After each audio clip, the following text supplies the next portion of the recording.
$10 million, I say, well, I can't give you but $5. I'm gonna do it for you, but you cut me $5 million. Mm-hmm. So those kind of things go, and that's pervasive in our business, and I understand that. They're great athletes, and I'd love to promote them. And then I revolutionized the pay scale in boxing. I pay fighters more money than anyone in the history of the sport. That is a true fact. You know what I mean? That has been documented. So when only thing I could be guilty of is hitting them in the head with $100 bills, giving them dignity, pride, and a lot of money. So now whatever it is more than what they could get from any adversary of mine. Otherwise, they wouldn't be with me.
I'm sucker free.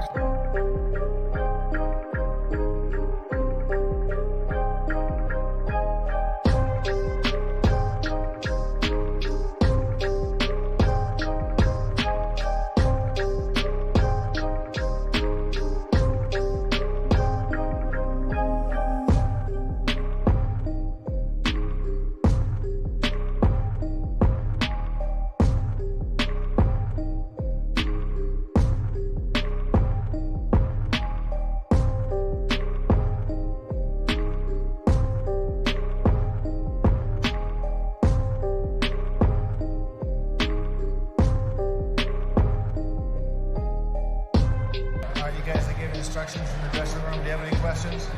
I got a question. You got any excuses tonight, Roy? Let's not ask questions like that. Let's test the left go to work. Tonight, Roy. Let's go to work. How they gonna deal with me? I ain't worried about that. So you think you could actually beat Lennox Lewis? I'm the seasoned pro. I know how I'm a complete fighter. Lennox Lewis is... I don't care about Lennox Lewis. I'm a cup of tea. Okay. so you got Lennox's number. Now, let's talk about Mike Tyson. You have a tendency to evade questions when I mention Mike Tyson. I'm not worried about Mike Tyson.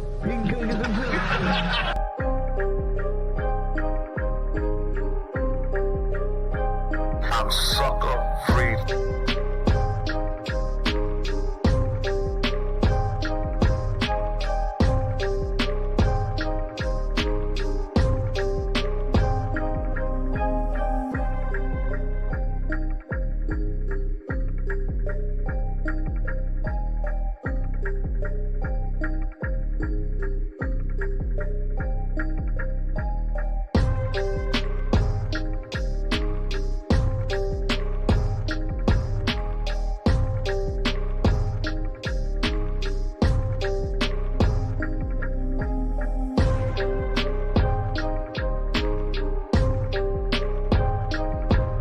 See how close he is to him here in this round as opposed to round one.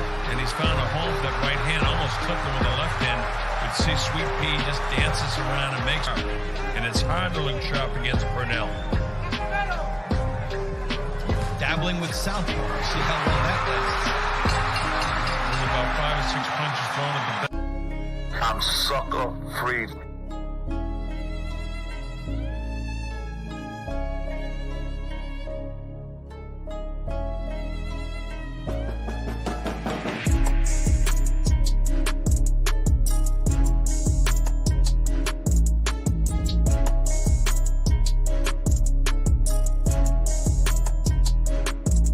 Now I'm finally gonna come enjoy it with some Burger King. Here I go, baby! Burger King!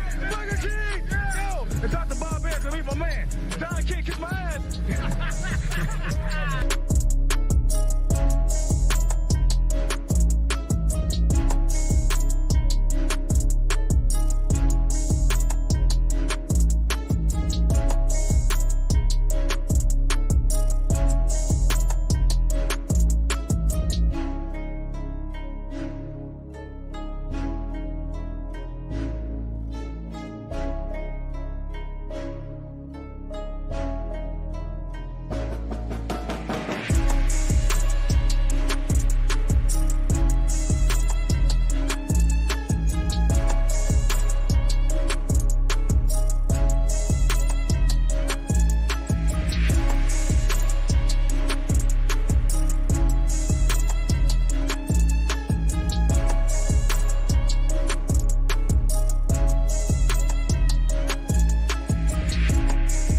How about you have another talented heavyweight named Chris Arreola? What do you think about him? Talented heavyweight.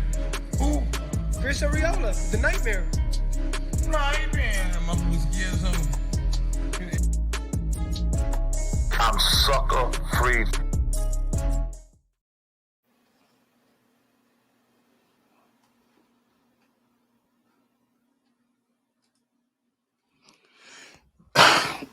What's poppin'? What's poppin', family? It's your boy, Sucker Free. We back at you like we never left.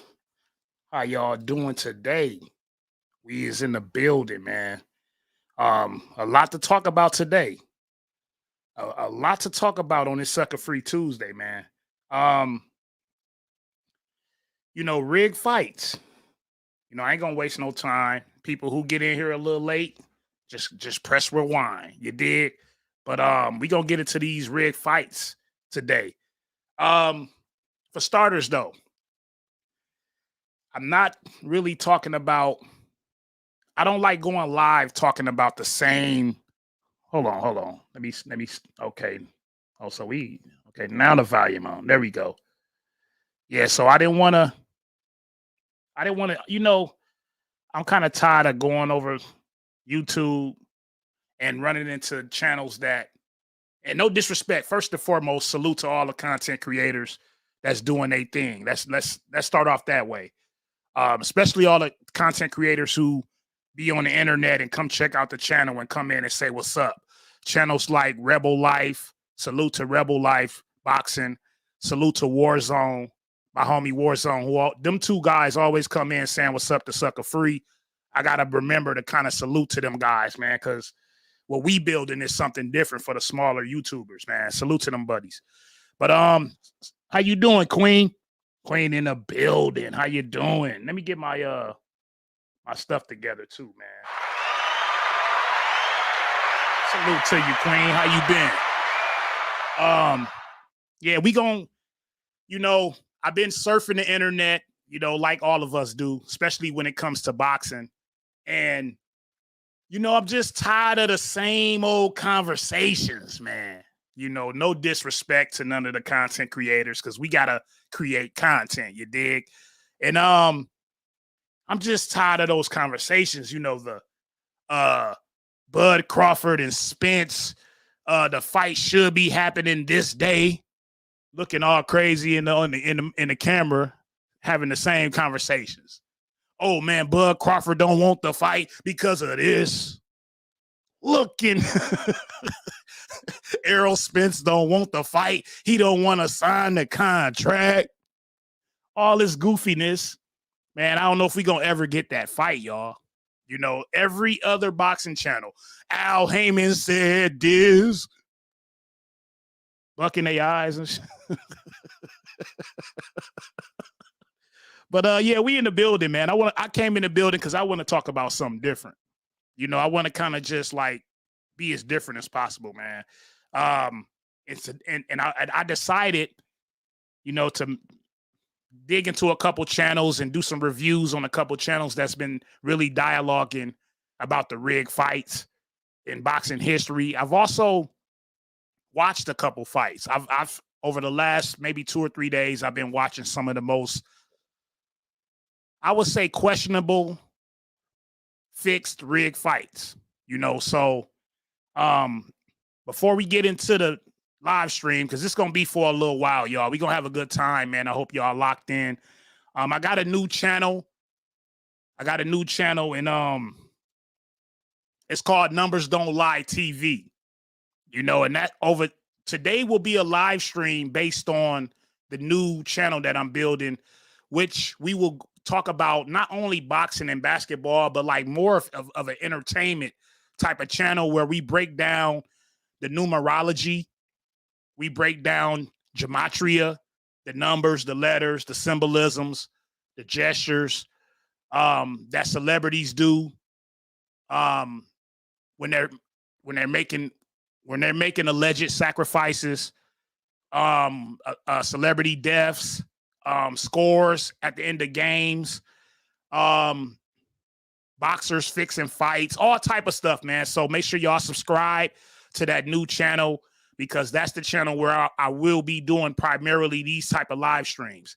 I'm only doing it on Sucker Free Sports today because, for one, it is a boxing and basketball channel, so it resembles with the channel. But I forgot, I kind of was moving too fast when I created the channel, and I got to wait 24 hours before I can go live on the other live stream. I mean, on the other channel. So why not do it over here, y'all? So y'all will get a good taste of what I'll be doing on the other channel.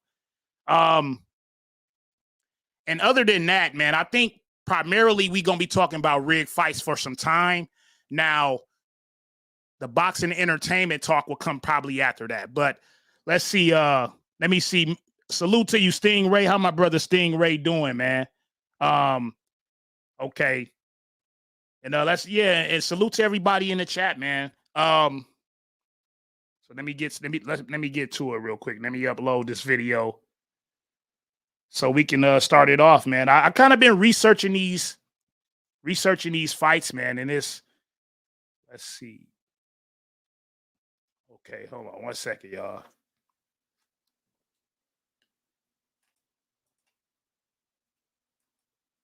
I've been researching these fights, and I tell you, man, I kind of been surprised. That's why I put that poll up yesterday, kind of talking about. Let me see. Hold on. Do y'all think any of these fighters participated in any fixed fights? But this is the thing. I'm going to break it fully down today. I got some receipts, man. Let me see. Hold on 1 second.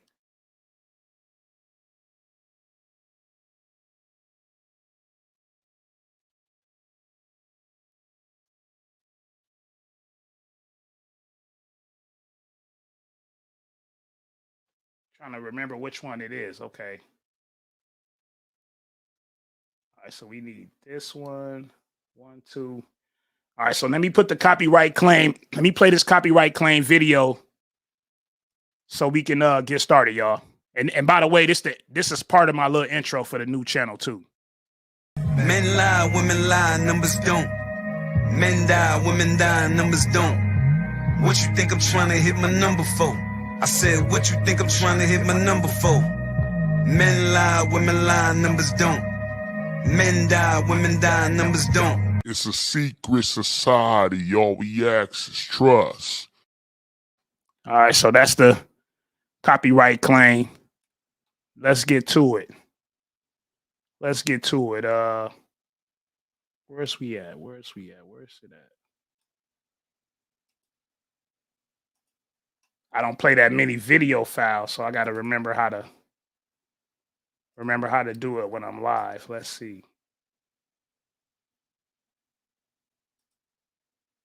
Hold on. All right, so here we go. And by the way, this is just for entertainment, educational purposes, by the way. This is not my content, so just want to make sure that copyright it's in the description, by the way. Educational purposes, entertainment purposes. All right, so I'm gonna break down this Christy Martin, Hall of Famer Christy Martin, and Bethany Payne fight. Now, this is very interesting. Let me see.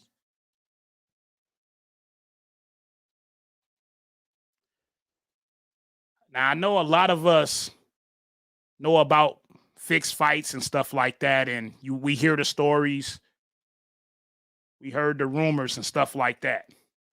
But this particular breakdown right here is just to show the receipts, but also show like the symbolisms.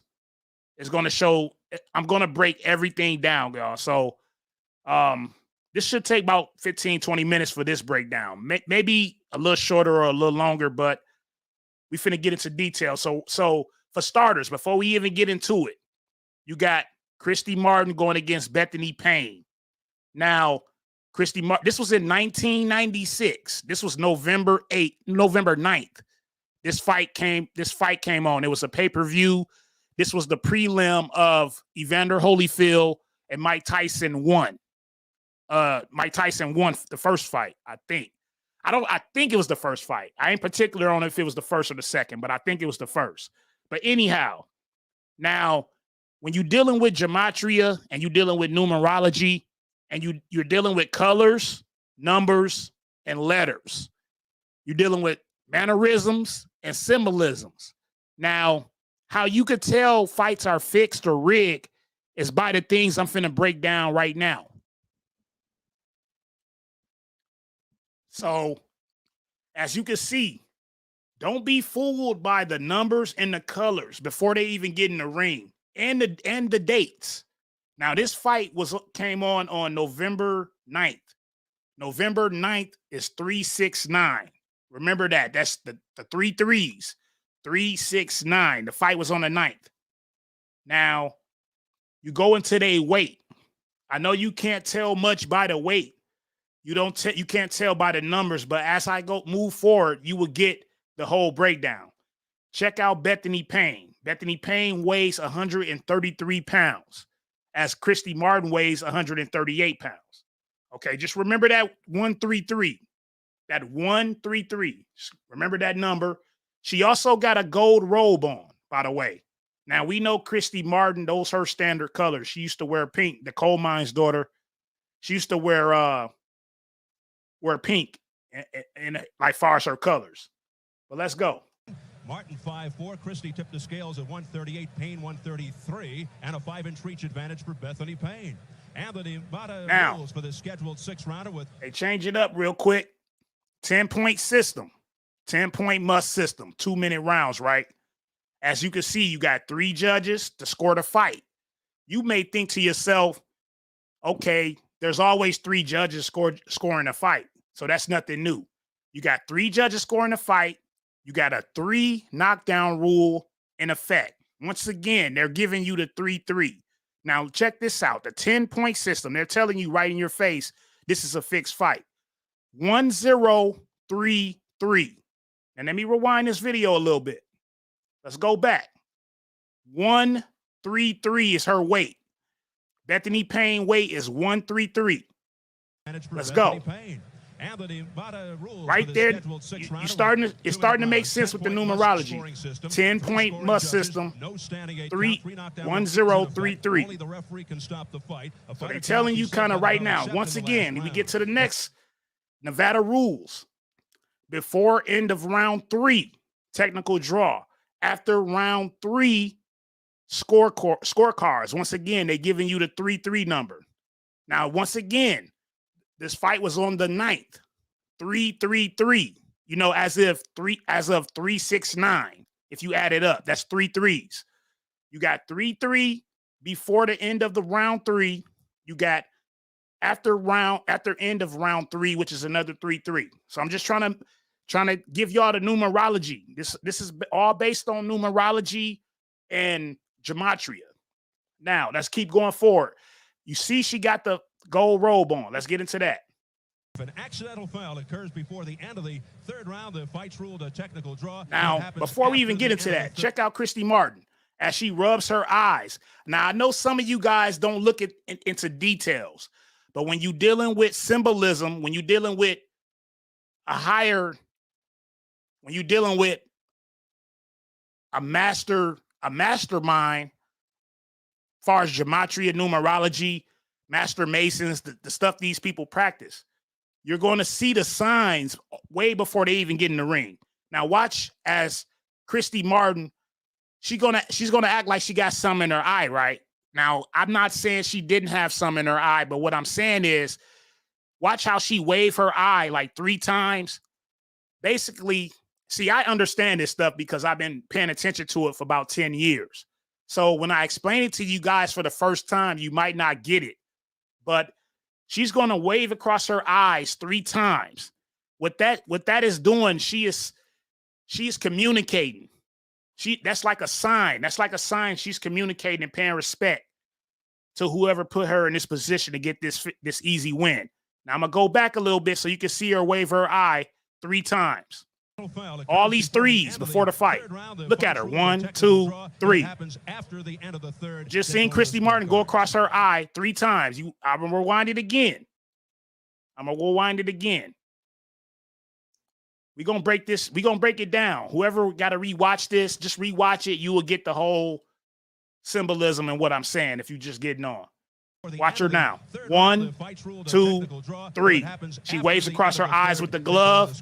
That now where she waved her glove at, that wasn't in her eye. That wasn't nowhere by her eye. That was communication. If y'all don't know about mob talk, like mob bosses used to do that. Mob bosses can look at their hitman and kind of like wink their eye a little bit or raise their nose a little bit. And that would be sending it. That would be back in the days, that would be sending a hit. Like you could send a hit without telling somebody to go do something. You know what I mean? Like, so what she was doing was paying respect to her most high, whoever those people is. Now, I paused this video right here because I want to let you guys know about Bethany Payne. Bethany Payne is from Atlanta, Georgia. She's 26 years old, 5'10". She weighs 33 pounds. 33 pounds. She's wearing the gold robe. Now, this gold robe right here resembles the gold tiger in Las Vegas. Well, how do you know that? How do you know that? The gold tiger scrunching down, that means submission. That represents submission, by the way. So she just so happened to be wearing a gold robe, and it's the same color as what? Don King's gold emblem back at that time. The gold emblem of Don King. Now, this is the gold emblem in front of this lion right here. So she's in for the call. Now, let's go. She weighed in at 133 pounds. Her fine record stands at 15 wins, only 1 defeat, with 8 wins coming by way of knockout. Introducing Bethany Sweet Brown Payne. Now, Sweet Brown Payne. Now, this was a letter that was written by the Miami Herald by this dude named Ken Rodriguez. This was in 1999. Now, the fight was in 1996. And this dude said a mysterious woman from Atlanta appeared in the NGM Grand Boxing ring in Las Vegas 2 years ago. A shadow figure amid sparkling lights. She was tall and thin and went by the name Foxy Brown. And that should have been, he said, and that should have given fans a clue right there that this was a fixed fight. Now, Foxy Brown looked like a champ. 15 victories in 16 fights. Let me see if it's. She was like, I think she had like 8 losses. 8 knockouts. She had 8 knockouts, 1 loss. Now, she just so happened out of nowhere. Nobody never heard of this chick. She just came out of nowhere with a great record, right? And she's going against Christy Martin, a trained champion, like one of the best at this time. I think at this time, Layla Ali and Christy Martin, and maybe another chick name that I can't remember by heart right now. They were like the top 3 chicks in women's boxing. Nobody really knew who anybody else was anyway. But at that time, if you were 15-1 with 8 knockouts, people would have definitely known who you was. You know, so she was basically a scripted fighter. They gave her a record, gave her a name, and that's not even the beginning of it. But check this out. She was, hold on, let's see if they let it go up some. Look, she looked like a champ. But once she got inside the ropes, you could tell she didn't she was awaiting the biggest fight in women's history. But once she got in the ring, you can kind of tell she didn't know how to fight, basically. That's basically the whole gist of it. But also, this particular fighter, Bethany Payne, she was picked, they say she was a former stripper, a.k.a. prostitute. So, and she does the up and down, but she got the gold on, the same color as Don King's logo, in front of the lion, you know, like the lion sitting down, crouching down submissively. And then here go the fight. You're going to tell right away she don't know how to fight, just based on how she was swinging. Like she was swinging like real wild. Like you could tell she didn't fight 16 times professionally, like sanctioned fights. And you can also tell that she really didn't have no professional boxing experience. Like maybe she didn't have some fights in the street because she hit Christy Martin a couple times. Now I'm not gonna play the whole fight, but basically the moral of the story is this was a highly scripted fight for Christy Martin.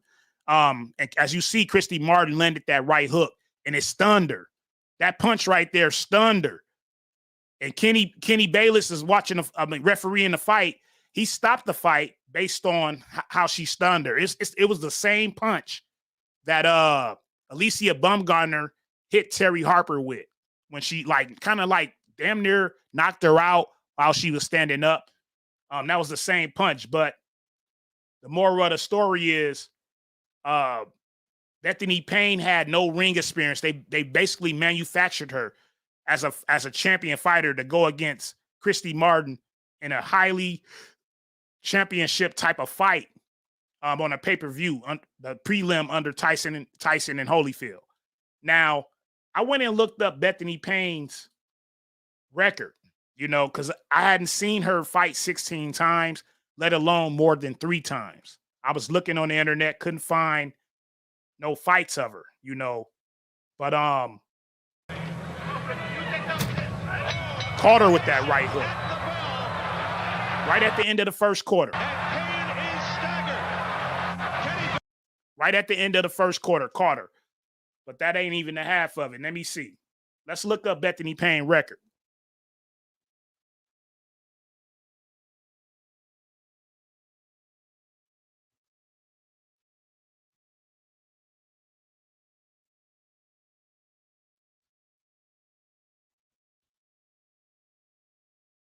It's just the warm-up.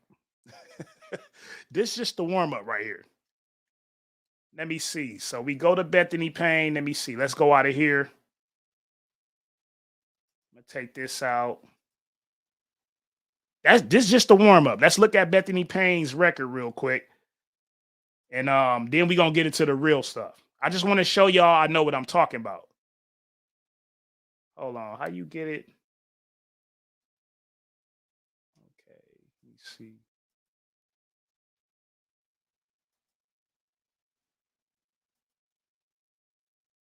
All right, here we go. All right, so y'all can, let me see if y'all can see that.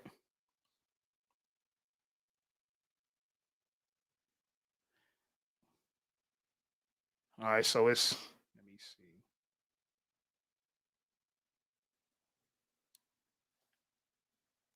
see. I thought it was a way I can make this screen bigger.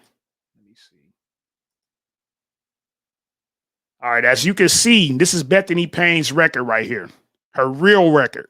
Now, they said she was 15 and 1 with 8 knockouts. As we look up her record today, they said this in 1996. So basically her first fight was in 1996. Her debut fight was June 1st. So how could she have 16 fights in 1996 on November 9th, 1996, when her debut was June 1st, 1996. Her real record is 2-8. She got knocked out 6 times. Out of her 2 wins, she got 1 KO. So this is the proof right here to show you that the numbers don't lie and what they do in boxing to prop up other boxers. No disrespect to Christy Martin. I still think Christy Martin is a true Hall of Famer. But I'm just showing the proof that they do fix the fights, y'all. So this is proof right here. Bethany Payne, they said, was 15 and 1 with 8 KOs. As you can see, she's 2-8, and she got knocked out 6 times. They said she was like a dancer or a stripper or something. So just trying to give y'all the facts on this boxing tip. Now, okay, so now we got that out the way. And that's crazy. When I went and did the research on that, I said, wow. I said they really switching up like that. Like they really they really trying to fool the fans. You know, Martin looked like she rocked her with that right. She rocked her. And her real record 2-8 with 2 wins and 8 losses. Now, the whole point of this live stream was to get into Mike Tyson, Muhammad Ali, Floyd Mayweather, and George Foreman. You know, I want to talk about some of these guys and how their legacy is questionable. You know, I hate to say it, but their legacy is very questionable. I still respect they career, but we gonna put some truth out here today. So let me get the receipts real quick. I don't want to make this stream too long. Let's see if we can get these receipts real quick. Now I'm gonna review a channel real quick. And I gotta let me find it. Because he's gonna go into detail better. He can explain it better than me. So I would rather review his video. So I gotta pay respects to his channel. By the way, this is for entertainment purposes. Let me see. This is for educational and entertainment purposes, by the way.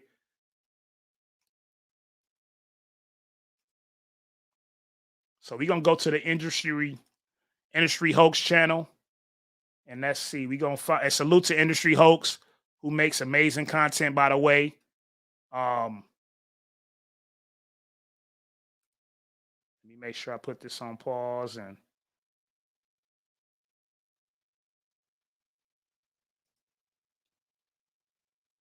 okay.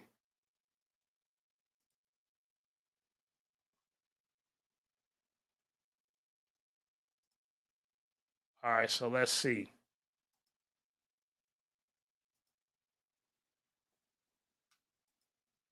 Okay, this is the wrong one. Let me see. So we're gonna go to the Mike Tyson Hoax. This is Industry Hoax right here. That's the name of this brother channel. Salute to you if you ever see this live stream, brother. Great, makes some great content. And he kind of opened my eyes up. Make Mike Tyson a better person. On this he kind of opened my eyes up on this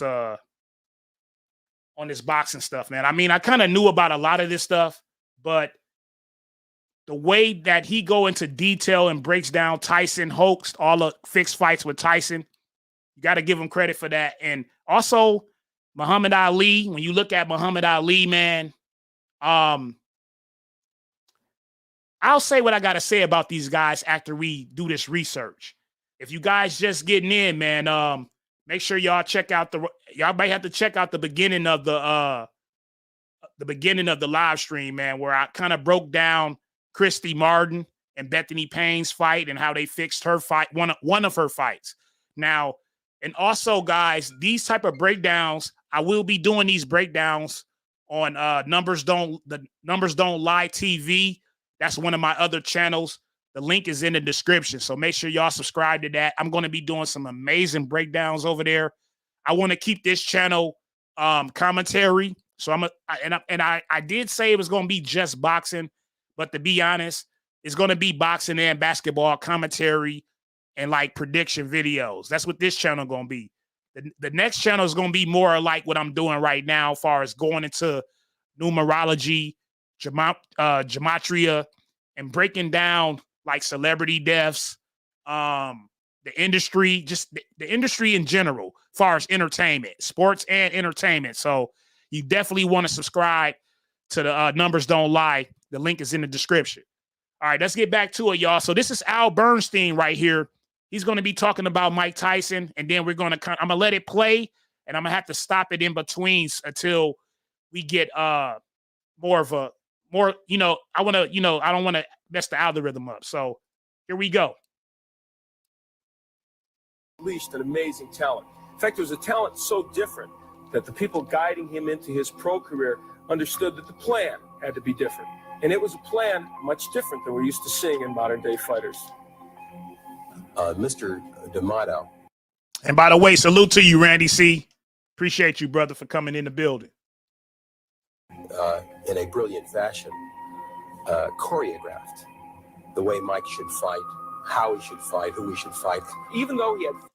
Now, let's get right to it. I don't want to waste no time. I want to get right to it. I want y'all to see the fixing and how they fix these fights, man. I just broke down one fight, and I broke down the numbers on that fight.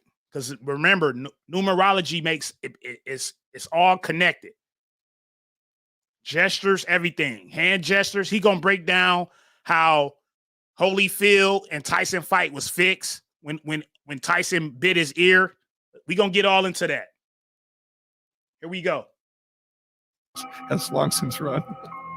The art of fixing a fight is often more subtle than, kid, this ain't your night. A wink and a paper sack full of cash. What you'll do is you'll talk about a fighter that you'll have who needs to stay busy. Stay busy means win. Everybody knows that. So the other... And before that, hold on. Before that, okay, I should have played this other video before that, but let's go and continue. Guy knows that you need someone to lose to your fighter, and he'll say, I've got somebody who's in the gym, but not much lately. He's not in great shape. Okay, so now we're talking about somebody who's probably not going to go the distance. The response to that is, that's okay. I only need 3 or 4 rounds of work. Let's see if we can get right to it. I'm trying to find the part where he, okay, I think this is it right here. He gonna break down the George Foreman fixed fight as well. The Y'all gonna be heavyweight surprised. title again in 1994. Foreman knocked out at least 5 men who entered the ring. So why do you need an LLC? It gives you... This is what I hate right here, these commercials.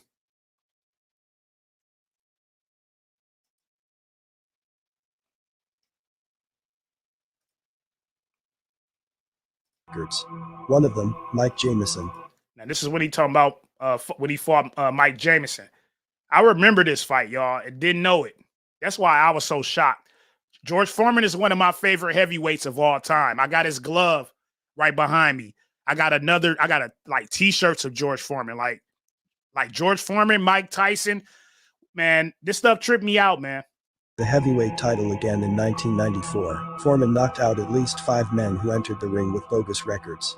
One of them, Mike Jamison, was billed as having a 17-15 record when he was 13-16 and hadn't fought in nearly 3 years. Mike Jamison. Now let's connect the dots. 4 years prior, Mike Jamison also fought Mike Tyson. Now, 4 years prior, before Mike Jamison fought Holyfield, George Foreman as well, but 4 years prior to fighting Mike Tyson professionally, he had already fought Mike Tyson. If it was rigged with Foreman, it was definitely fixed with Tyson. And he was told to fall when he fought Foreman that time as well. Just in case that y'all missed, because I've been pausing it and playing it. He was basically told to it was, even though Foreman was going to drop him anyway because he was out of shape. So it wasn't like he wasn't told like to just fall down, but he was heavily out of shape, which y'all know how the protocol they do in boxing. They like to get guys that's not really in shape, that don't got much experience, that's going to guarantee themselves to lose when they going against guys who they building up. Now, some guys don't need to be built up. Don't get me wrong. Like George Foreman is George Foreman. Mike Tyson is Mike Tyson. Ali is Ali. Sonny Liston was Sonny Liston. So I'm not trying to discredit true breaded champions, but I'm just saying that a lot of their wins were fabricated. We can't ignore not just them. We talking a lot of boxers. I'm just taking direction at the big names to get people attention, but it's really primarily all these boxers are doing it. But let's get back to it. With 8 knockouts.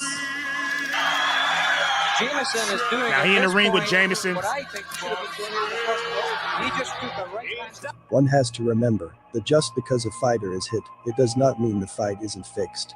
Fighters take hits to sell the fight. Others take obvious dives.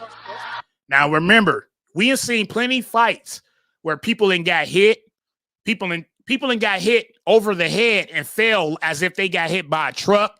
We've seen people get nicked a little bit and they act like they got hit by a boulder. We ain't seen all type of fake falls. And also, we ain't seen people leave themselves open to get hit just so they can fall. You know, it don't mean the punch really hurt it. It just mean they had to take the hit to fall down and act like they was brutally hurt. So it's these type of fixes that you guys have seen in boxing. It may have been tricked at times. He just took a right. He's down to one knee. Now, NBC Hoax is going to replay it. He's going to keep replaying it to show you the punches is not even connected. I believe at this moment, the referee looks over to get the signal to stop the fight. And you see how the ref looked over there in the corner? He looked over there in the corner to get the signal from somebody in the stands. See, imagine, since I've had my boxing channel, imagine how many times we have watched a fight. And I'm talking, I only had my channel for almost 2 years. And we've seen a referee look in the stands, not look at a judge, look in the stands. And he'd get a signal from somebody in the stands. And he'd act like he's going to continue his job, and then he call a fight, just like right here. Corner, and one thing, he's a showman. Jamison wants to continue. Now look at Jamison. Jamison, how many times have you seen a caller extremely, I said a caller. How many times have you seen a boxer extremely upset that the referee called the fight when they felt like they could still go? It's because that's the protocol. They were supposed to call a fight. Either the referee was paid, either the judge was paid, or somebody that's really on the higher upper part of that particular fight or sanctioning body called that fight before it even started. Cortez says no. Jamison says he wants to go on, but the referee, Joe Cortez, says it is over, and Mike Tyson is a winner again. But let's get... This is for educational and entertainment purposes only, by the way. Educational and entertainment purposes only. Let's continue. Back to Tyson later. So rigging the records, that's another way to fix a fight. Charles Farrell once invented an entire career for a guy named John Carlo who had never fought at all.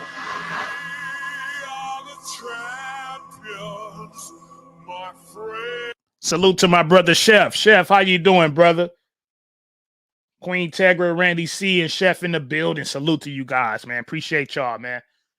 Hey, so basically, we're going to let this play because he's going to break down the Tyson, he's going to break down the whole Tyson hoax. Pretty much a couple of the fights Tyson had that were fixed.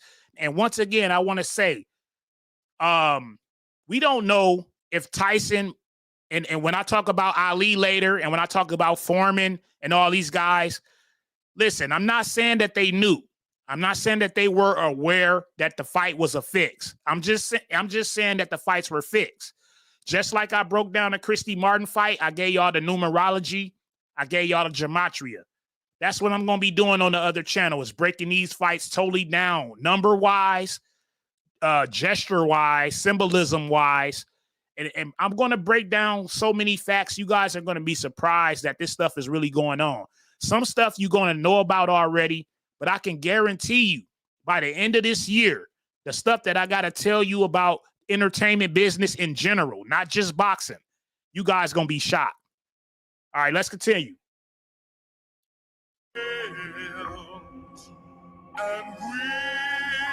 So let me see. Let me go.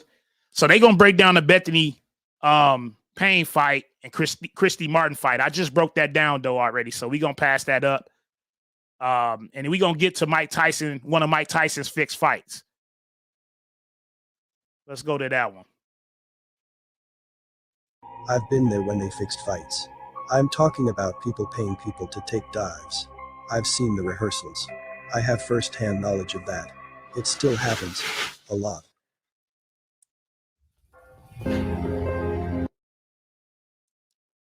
So let me pause this. Let's get back to it.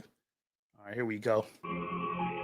Another boxer, the former heavyweight Andre Smiley. Andre Smiley. Thousands of dollars Now, I never heard of this guy, Andre Smiley, but he was 0-26 with one draw. He got knocked out 20 times in his career. And he said that he took, he made thousands of dollars in his career. He didn't say no particular number, of course, because they try to give you as less as possible. Some guys get paid $500 to get in the ring and take a fall. Some guys get paid $1,000. Some guys got paid $10,000. I mean, I'm quite sure some guys may have gotten even maybe $50,000 to $100,000 just to take a fall if their name was huge enough. But let's continue. Faking 14 knockouts from 1990 to 1997. Others claimed many fraudulent matches were arranged by promoters or matchmakers, intent on improving a fighter's record and ranking to earn big money title fights. Irish Hurricane Peter McNeely. And another thing, Don King, he was a pro at it. He was a pro at rigging the system. Don't get it twisted. Bob Arum is a pro at rigging the system. Don't get it twisted. Eddie Hearn is a pro at rigging the system. Don't get it twisted. The sanctioning bodies are pros at rigging the system. Don't get it twisted. Other promoters that names we don't even know about, people we never heard of, are good at rigging the system. Let's continue, though. This is the fight right here, Peter McNeely. This guy is actually on my intro. Now, when I made my intro video for boxing just in general, I didn't know this. So I just found this out about Peter McNeely like last week. And I've had my intro for months. But let's continue. Salute to you, Stingray. How my brother Stingray? Stingray's in the building early. Keep laughing. I think I said what's up to him. It's real funny, huh? If any one of you doesn't respect me or what I'm doing or what I've been doing for the last 3 months since it was been announced, going against a guy like this, you have a big dump in your pants. You got a big dump in your pants. You can tell this was scripted. You got a big dump in your pants. Just listen to what he said when he got up there, y'all. He didn't even have like he didn't even know what to say. Let's rewind it again, man. Keep laughing. Keep laughing. It's real funny, huh? If any one of you doesn't respect me or what I'm doing or what I've been doing for the last 3 months since it was been announced, going against a guy like this, you have a big dump in your pants.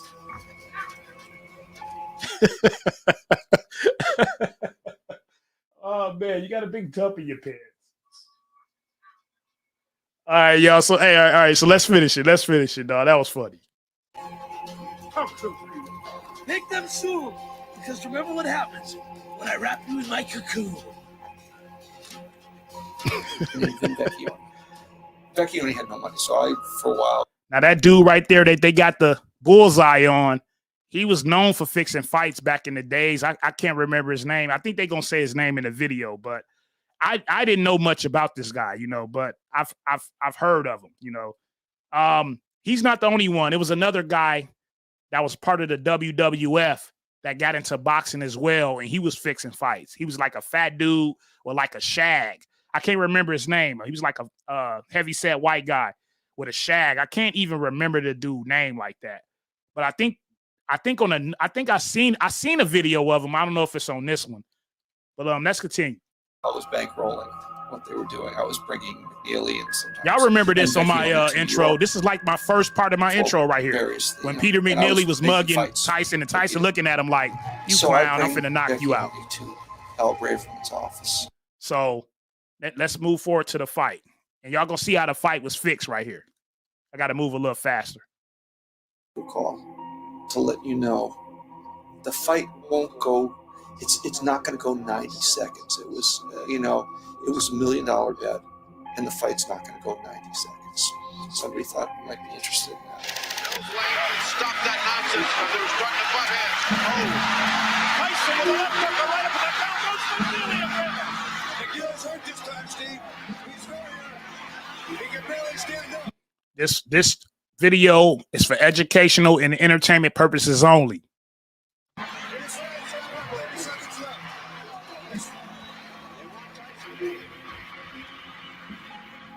89 seconds. At which point, Vin Vecchione steps between. Now, they had a bet on this fight. The fight had to end less than 90 seconds. Once the dude steps in the ring right here, he's trying to make sure he end that fight at 89 seconds on the dot because it's money on the line. This is how they play the game, y'all. Hold on 1 second. I'm going to rewind it so y'all can hear, because I keep talking. I'm going to just let this play this time, y'all. He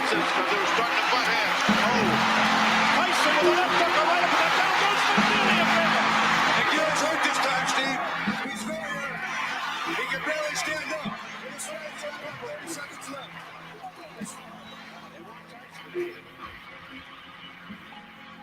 89 seconds. At which point, Vin Vecchione steps between the ropes to prompt the ending to the fight.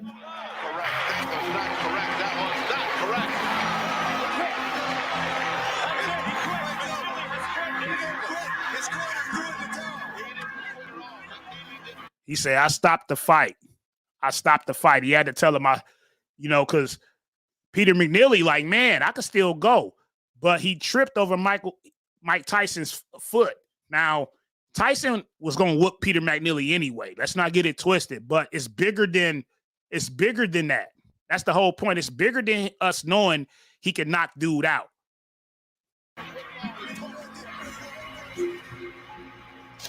Vecchione really had this thing figured out, understood that now what's this dude name right here? Hey, B. Wormley, what's this dude name right here? I can't never remember this dude name, but he knew. This dude right here, he knew that the fight was fixed. Watch what he say. I can't think of his name, though. Hold on, let me see. Wormley say, Michael Fox was robbed right in front of us. Judges have been on the take forever. Yeah, we seen that fight. I remember that fight like the back of my hand. Michael Fox is actually finna fight. He just got a big fight. He just got announced for a big fight yesterday. I think he's fighting Michael Fox is finna fight Ray Vargas or something like that. Somebody. I think it's Ray. Is it Ray Vargas? I can't remember. That's Jim Lampley. Okay, that's Jim Lampley. That's Jim Lampley. Now watch what he say. Watch what Jim Lampley say. Crucial that there be no finding of impropriety, because Tyson was the machine on which boxing ran. By far the biggest earner in the world. And, when he fights in Vegas, they generate a... Hold on 1 second. Let me get this commercial off. Now, Jim Lampley knew. These dudes be knowing, just like the fighters be knowing. I think Mike Tyson he knew too. So when I said, I take that back. Tyson know. Not only do Tyson know, all these dudes be knowing. So let me correct myself. I did say that Tyson, I don't know if Tyson knew. Now, when Muhammad Ali, when Sonny Liston, y'all know this picture in the back of my, hold on. Let me get off of here once. Hold on. Let me go back to the screen. We'll come back to that, y'all. Hold on 1 second. Y'all know the picture behind me, the Phantom Punch. That's the Phantom Punch picture right there when Ali knocked out Sonny Liston in part 2 in the first round. That's the Phantom Punch picture right there. Now, a lot of people in 1965, a lot of people were saying that Sonny Liston fixed that fight. He took a fall.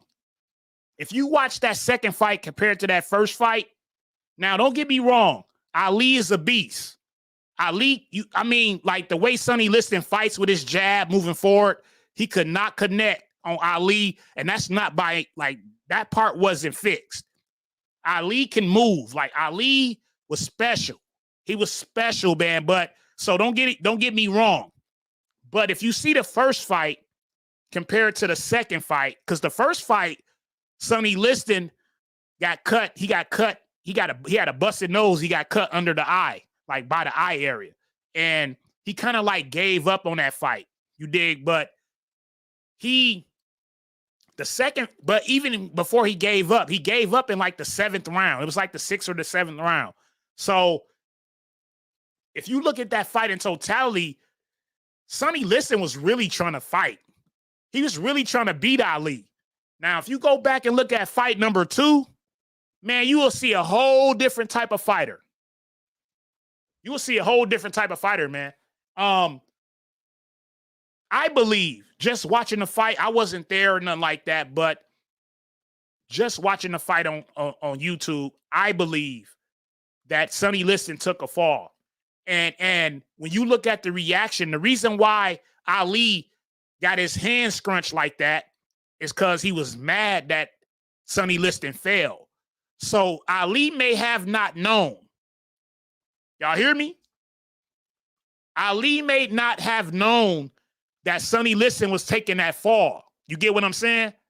Like Sonny Liston was paid allegedly. Nobody has been to jail or been convicted for fixing a fight, by the way. This is for entertainment purposes. This is for educational purposes only. This is just my opinion. Let's be clear. But he took a fall in that fight. That's just what I believe. Let's get back to this to the video. You know, I got knocked down. The man's quick. He hits hard. The second knockdown, as the film will show, I was shaky and I slipped and I fell on the rope. You see the, hey, you see the film? Look at the film. Look at the film. Look at the film. My knee buckled without even getting hit. Look at the film. That was a nice little right hand, but it didn't land with a huge. Look at the film. His knee buckled and he told the truth. But look at it. Watch this, y'all. Amount of crunching force. Let's look at it. Keep your eyes on the right hand of Mike Tyson. Now he's in a perfect position to come back. Whack. And you see he's turning his head as he got. Now, as you see, he hits him with the right, but he barely lands it. If I had to be clear on that punch, it looked like he may have hit him in the nose or something like that. Nowhere near enough power, even though that's Mike Tyson. Let's not be too delusional. That is Mike Tyson, but what I'm saying is, let's be realistic as well. He did not land that punch clean enough, and he tripped over his foot, and they called it. Now watch the whole play. Here we go. Land with a huge amount of crunching force. Let's look at it. Keep your eyes on the right hand of Mike Tyson. Now he's in a perfect position to come back. Whack. And you see he's turning his head as he got hit. But it was enough to stun him, and he kind of tripped over Mike's feet as well. Interesting quote. Mike Tyson was the machine on which boxing. And now salute to Industry Hoax. Once again, I'm reviewing Industry Hoax video. Y'all can check out his content. The brother makes some very great content over there. And he breaks down everything I'll be breaking down in the future, to be honest, because he goes into detail. But I'm going to break it down a little bit more on the gematria side and on the numerology side. But he still goes into detail enough for you to understand, and he gets his point across. And I learned something from watching this video, so check him out as well. But here we go. He's going to break down a bit of the numerology in this video, but not enough. I'm going to go more into detail, but he's going to give you a good understanding of it. Here we go. With that being said, let's look at a few of Tyson's fixed fights. But don't blink, because you could miss it. Now they're showing fixed fights. Low right from Young.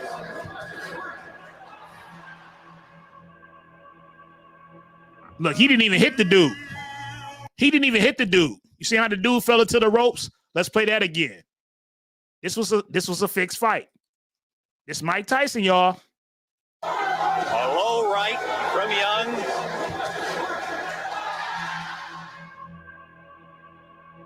Didn't even hit him.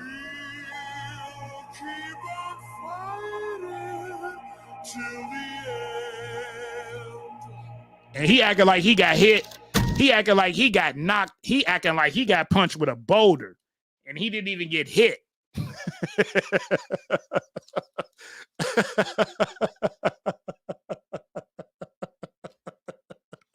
You gotta be kidding me, dog. You gotta be kidding me, man. Dude, I was watching this stuff, man, and I said, dude, I was tripped out. I'm still tripped out. I ain't gonna lie. All right, let's finish, man. And here's the first of the 3 knockdowns. Here we see Alex Stewart dropping his hands to give Tyson a clear. Now this is Alex Stewart. He's letting Tyson hit him. This is another way to fix a fight right here. This is Mike Tyson we talking about, y'all. Hold on, okay, here we go. And here's the first of the 3 knockdowns. Here we see Alex Stewart dropping his hands to give Tyson a clear hit. Notice he turns his head to follow Tyson's punch. This is how to lessen the injury. He turned his head to let Tyson hit him, just so he wouldn't get injured. He wouldn't get injured as much. He wouldn't get injured as hard. You know, if you could turn your head and like lean away from the punch as you get hit, it won't be as impactful. Like imagine a car hitting you from the middle. Like imagine a car hitting you, you going across a lane and a car running to you in the middle, like in between your door and the back door, compared to hitting you in the back. You know what I mean? Like making you slide a little bit, but the impact is different. So the impact of the punch, he set himself up to get hit.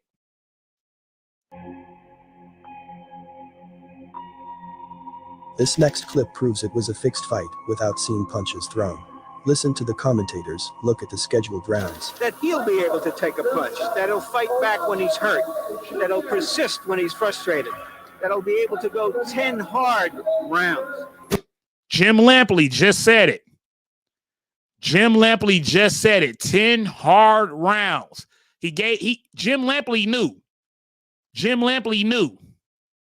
The reason why I'm so shocked, y'all, I don't know if y'all knew this, but I was shocked because I didn't know this. So when I found out, I knew that boxing was a little dirty, but I didn't know it was this scripted. I didn't know that it was this highly scripted, even for like the great fighters. Check this out. This is how to lessen the injury.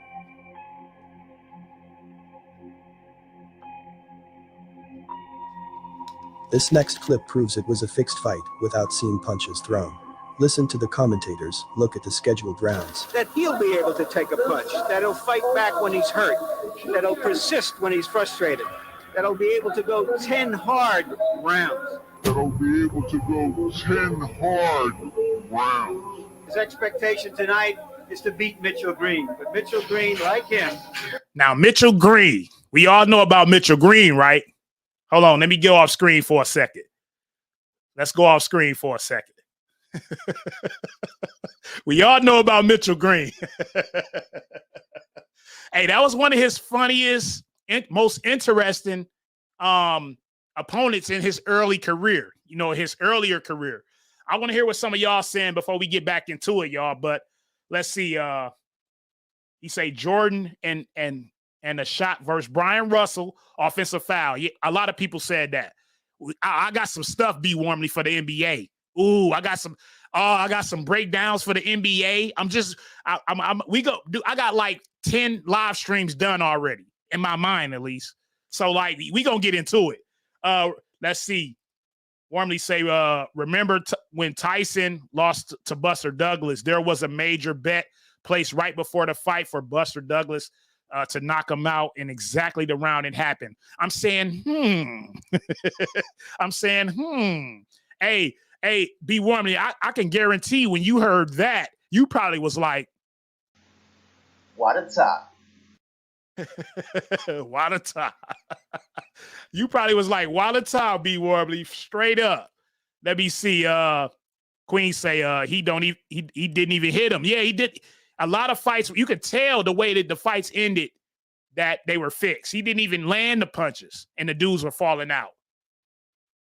Let me see. 10 hard round. Hey, Jim Lampley. Hey, Jim Lampley needed a pause in between that one. He said 10 hard rounds.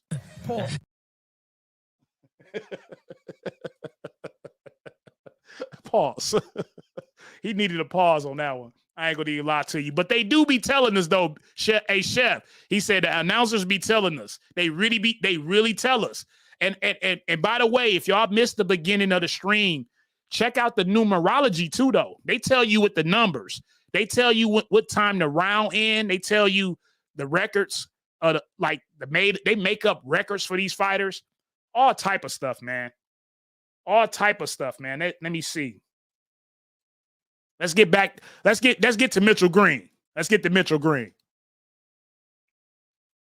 Is off the streets of New York. Can be learned in talking to some of the people he fought. Look at here. Look at here. Just laugh at him.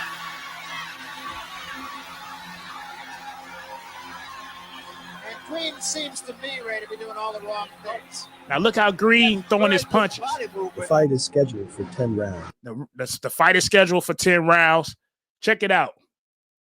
Like, this stuff is crazy. Just the way people, they probably didn't think people would go back and kind of look at stuff and compare the numerology, the gematria, and just compare the fights itself. Like, go back and look at, they probably didn't think people would look at the details. I mean, I don't know what would make them. I mean, to see that they changed that young lady's record like that, that should be, I ain't gonna lie, that should be against the law. That should be against the law. They made that girl look like she was 15. They said she was 15-1 with 8 KOs in 1996. And now you look her up today, she's only 2-8 with 0 knockouts. And she got knocked out 6 times. That's crazy, man. And it goes 10 rounds. Tyson says he didn't want to knock him out, but that's only because it's scripted to go the full 10. Tyson said he didn't want to knock Mitchell Green out because the fight was scripted. That's the key word. He said he did not want to knock Mitchell Green out because the fight was scripted to go 10 rounds. Let's get back to it. I want to let y'all hear what he said exactly, word verbatim. Ready to be doing all the wrong things. That's very good body movement. The fight is scheduled for 10 rounds, and it goes 10 rounds. Tyson says he didn't want to knock him out, but that's only because it's scripted to go the full 10. Looking at the footage, Mitch Green is doing a lot of holding and wasting time.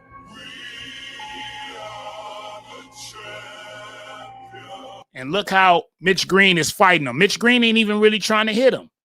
Mitch Green wasn't trying to hit Tyson. And, you know, Tyson could have really just gotten in the ring the first couple rounds and got aggressive with Mitchell Green and knocked him out.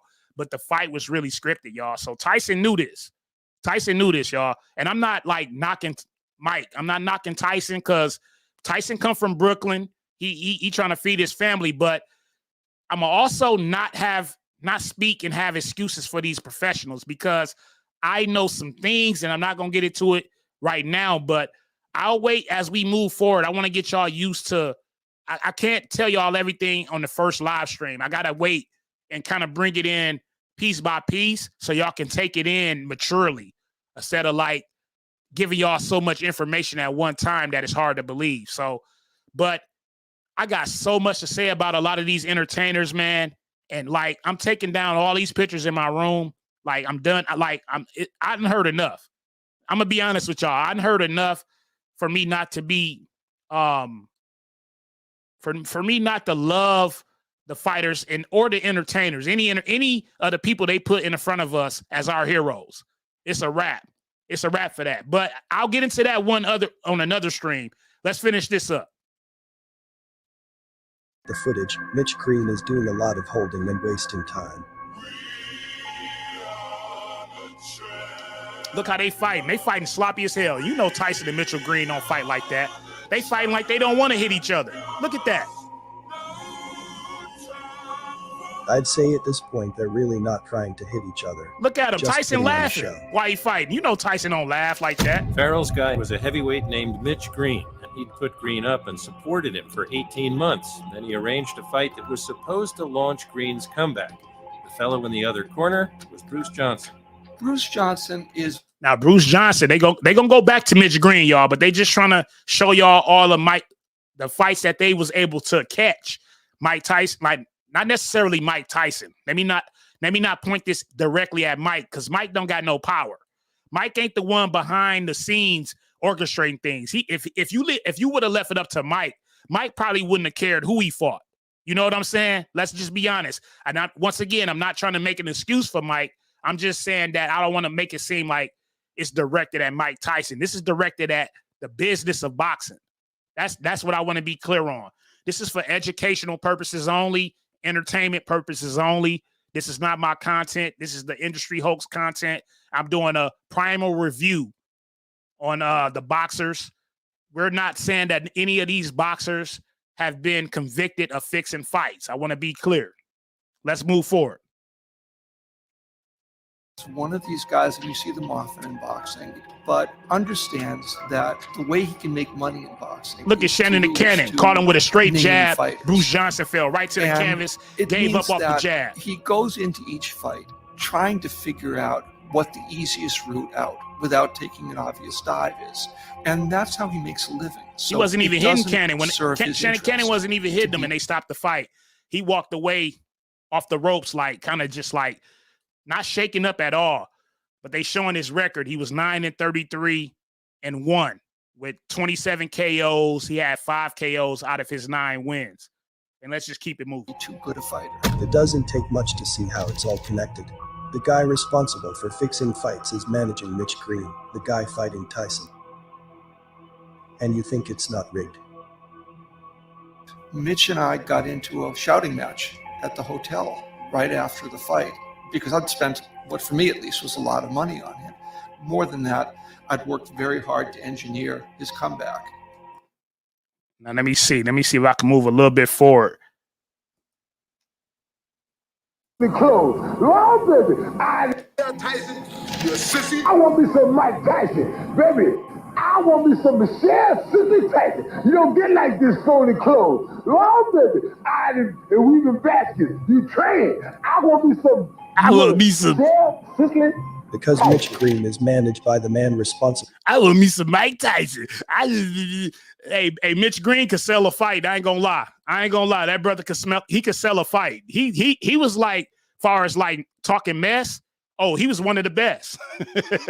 That was a bar right there. But yeah, as far as talking mess, he was one of the best. I put him right beside Ali. I put him right beside Ali the way Mitch Green used to talk. But let's move forward. For fixing fights. It's likely Tyson and Mitch Green's fight outside Dapper Dan was nothing more than a marketing strategy. Boxing look like this. Tyson was arrested after breaking his hand in a street brawl with Mitch Green, a boxer he'd beat. Now, when they talk about the arrest and they talk about this, let's get into that before we move forward a little bit. I don't want to rush. I don't want to take my time too much, but I don't want to rush either. Hold on 1 second, y'all. Let me turn this other light on.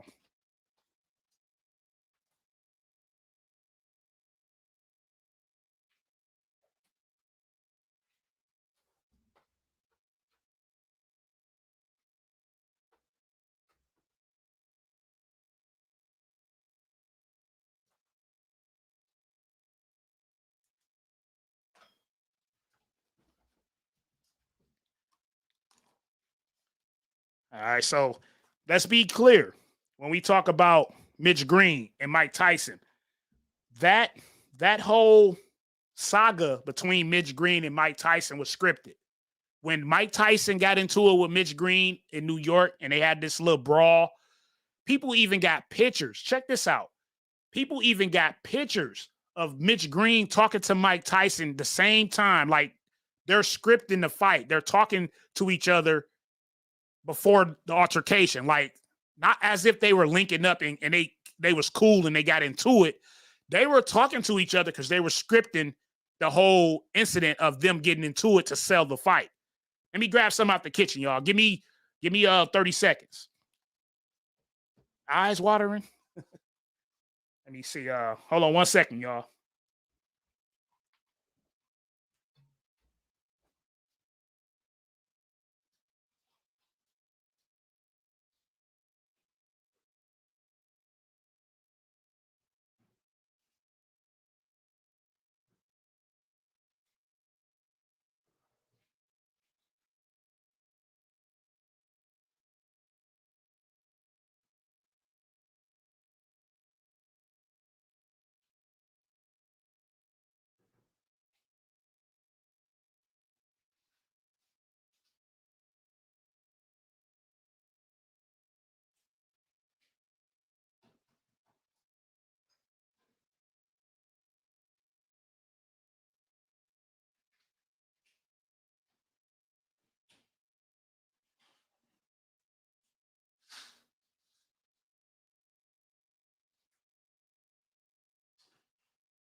All right, so here we go.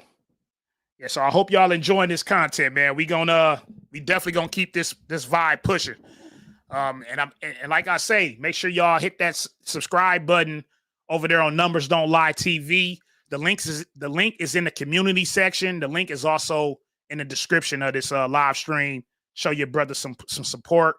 I got like 1 million videos I'm working on, man. I got a prediction video I'm working on right now for this channel, and also these type of videos I'll be doing on the other channel. So make sure y'all come over there and check me out. I got so much to get into, man. Like it's crazy. I've been getting so much information kind of in 1 week. So I got to kind of bottle it all in, man, and distribute it out correctly. But let's get back to it, y'all. Let's get right into it. And I was just finna say, by the way, that this is scripted. This is a scripted. Most of these entertainers, not just boxers, guys, most of these entertainers' careers are scripted. A lot of stuff, good and bad. The stuff is scripted. I ain't saying that bad stuff don't happen with these entertainers. I'm just saying like a lot of it is scripted. They supposed to do it. You know, it's protocol. All right, let's get back to it.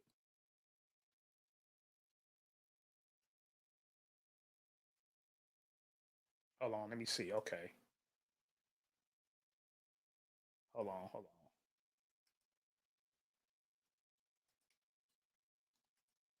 2 years earlier in the ring. The argument had begun inside a boutique. He's a young. At Crutchfield, we sell stuff that makes life fun, and we've been doing it. Knucklehead that got to ask his wife for permission to do whatever he do. You understand what I'm trying to say? And I didn't see him punch coming. And he did not knock me down or nothing. I saw him do like this and run. Now look, they just showed the pictures of them talking right there. Hold on, let me rewind it. Hold on, let me move forward. And most people believe down out there in New York around this time, they believe that Mitch Green eye got swole from something else. They don't believe it was from Mike. But I'm gonna pause it again in like 5 seconds to show y'all the picture that they was talking to each other around the time, like literally the day or the day before or the day after they scripted this whole thing. Gun inside a boutique. He's a young, dumb knucklehead that got to ask his wife for permission to do whatever he do. You understand what I'm trying to say? And I didn't see him punch coming. You see, this is the picture right there where you can kind of tell it's scripted, just for them, just the way they setting it up. But this is two of the pictures when they was outside by the Rolls Royce or whatnot. Let me continue. He did not knock me down or nothing. I saw him do like this and run. Here go the other picture when they was shaking hands and Mike Tyson was sitting down. They was talking to each other. As you can see, Mitch Green is bending down, almost showing praise to Mike Tyson. Let's go.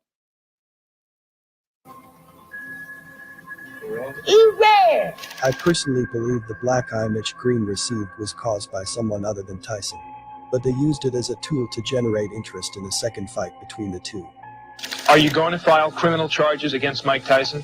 Know me, in a situation like this, I don't want for him, but why do that? Just so don't get mad, get even, so do it the right way. Mitch Green was entertaining, boastful, funny, and similar to Muhammad Ali. This makes it entertaining. But something happened that caused the fight not to come to fruition. He scared of me. He broke his hand on me. His bad hand, and he brought a capsule to his elbow. The next time me and Tyson fight, he gonna let him in the car wreck. I'm gonna give him a whiplash and put a cast. He's all in, as you see, he's all in character mode. He was like, Mitch Green was trying his best to sell this fight. He wanted to fight him again, but just like Buster Douglas, fight number 2 just didn't happen for a weird reason. You know what I mean? Like Buster Douglas should have fought Mike next too as well. Buster went on to fight Holyfield, of course, but he should have fought Mike again. Like it's crazy that Don King did not want Buster Douglas to fight Mike again because styles make fights, y'all. And they thought he was a lemon, by the way. Styles make fights, and some people think other people are lemons. That's why the second fight didn't happen. Ow! I'm gonna tell you another thing. I had one of the biggest fights called through the Manila. My fight gonna be a little bit bigger. It'll be like King Kong versus Godzilla. To pick the opponents for Mike Tyson. Nothing is more important than the opponents you pick for a fighter. The strategy was to pick opponents he would not only beat, he would beat devastatingly. When someone sees a Mike Tyson fight, we want them to leave the arena saying, when can we go see him again? Who do this sound like, y'all? They talking about Mike, but in today's fighters, who do this sound like? Who do they do this for? To make a fighter look a lot better than what they really are. Because once they go against a certain type of style, they just so happily don't know how to have the skill to fight these certain type of fighters. But I can name 2 or 3 fighters that I can compare this whole scenario to in today's boxing. But let's continue. And that's where Bill and I are scrupulously careful in determining who he fights. After his 5th fight, we decided the time was at hand for the marketing of Mike. I said 2 or 3 fighters, but I can name probably 5 to 10. I ain't gonna even lie to you. I ain't gonna even hold you. If they was doing this back in this era, check this out. If they was doing this back in this era, this is the 90s, y'all. This is the early 90s, early 90s, mid 90s, late 90s. So if they was doing this with these fighters, now, of course, they was doing it before these fighters. Because context matter. They've been doing this. This sport was built this way. Let's be clear. It's entertainment. But a lot of us as fans didn't know. Now, because boxing is different from WWE far as marketing, far as the truth. WWE kind of tell you without telling you. I mean, everybody know wrestling is fake. You know, it's entertainment. But boxing try to make you feel like it's real. You know what I'm saying? Boxing try to make you, the business of boxing try to make you feel like everything is real. But this whole point of this live stream was just to bring some clarity and understanding for the fan. You know, because like I say, I knew some of this stuff 10 years ago, but I didn't know as much as I know today. I didn't know, like, the stuff I know today is, man, I'm still being surprised and shocked by some of the stuff I hear. But let's continue, y'all. Other interest was generated by publicist Mike Cohen, whose television and newspaper contacts added more fuel to the fire. And when we sat down in that meeting, 100% A1 strategy was to go after the non-sports fan. The bigger the press, the more prominent the fighter becomes. That's what they do. They target the casual. That's the fan that boxing targets, is the casual. The greater purses he commands, the more interest he generates. These fights can and do look very realistic. But let's point out some obvious fakes. Now we finna point out some obvious fakes in his career. They already got done with some. The other names I haven't mentioned yet, I wanted y'all to see it before I talked about it. But now we finna get into some real fakes you can kind of just look at more easier than the ones we looked at already. Here we go. If you're new to the channel, though, make sure you do hit that like, hit that subscribe. If you're new to the channel, hit that like, hit that subscribe. We gonna keep bringing better content the more and more I start going live during the week, y'all. You know, so I appreciate y'all support, and we gonna keep moving, man, and building a vibe over here, man. Here we go. He's taken 2 counts. 3. It's all. Look at this knockout, man. Look, the dude, Mike didn't even hit this dude. This will make you mad if you ordered the fight or you at the fight. This type of stuff right here will make you mad. Check this out. Hold on. I'm like, this is a shame, dude. All right, here we go. But let's point out some obvious fakes. He's taken 2 counts. Hey, by the way, can you guys hear the video correctly? Is the volume loud enough on the video before we finish? Because I want to make sure you guys get the same or close to the same visual that I get.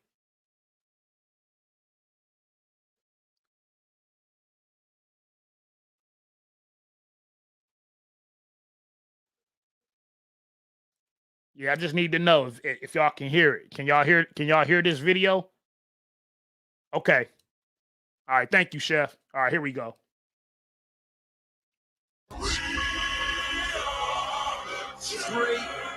It's all over. He didn't even hit him at all. Like he didn't touch him at all, guys. The dude fell off air punches.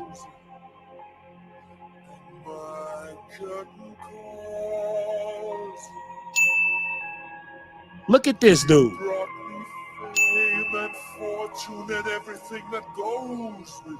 Look at that. The dude, the dude fell off air punches, man.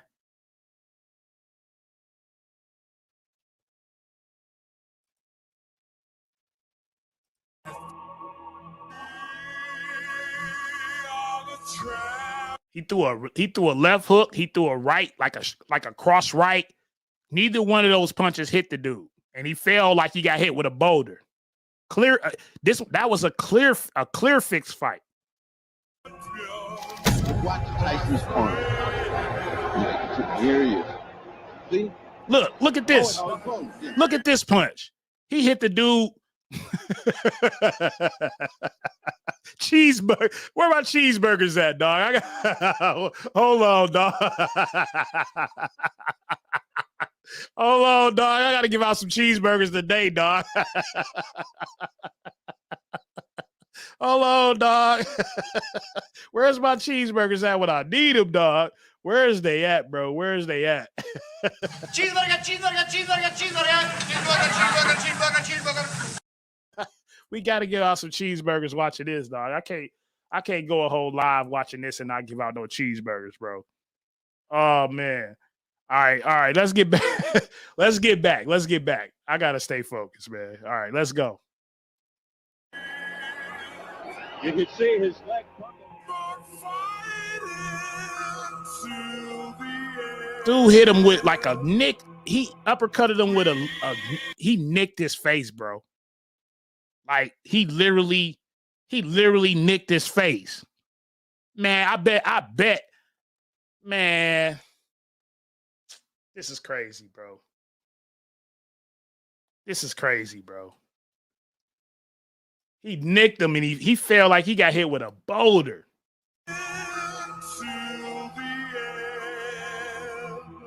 He almost broke his knee trying to act that out.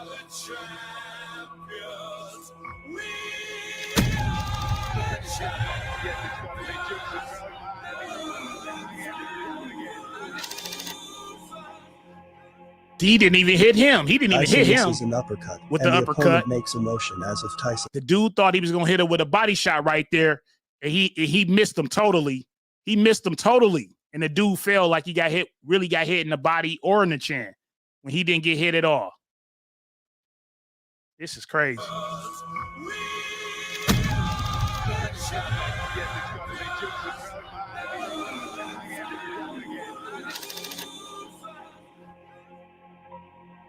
Tyson misses an uppercut, and the opponent makes a motion as if Tyson hits him in the stomach.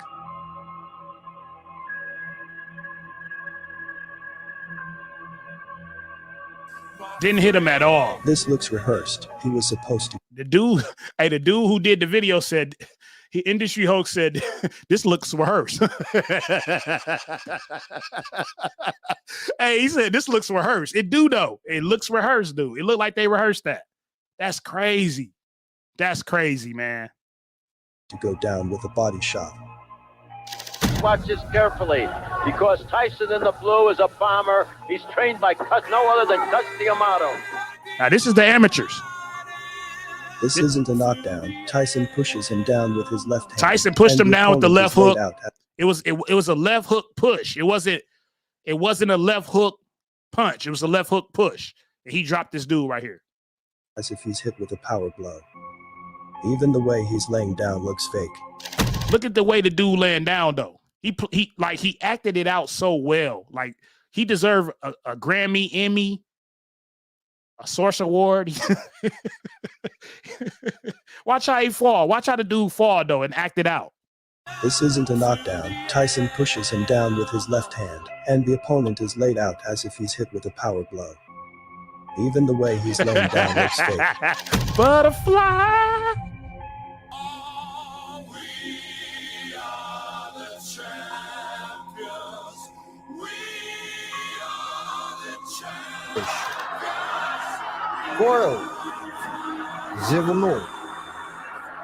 In this moment, Tyson acts.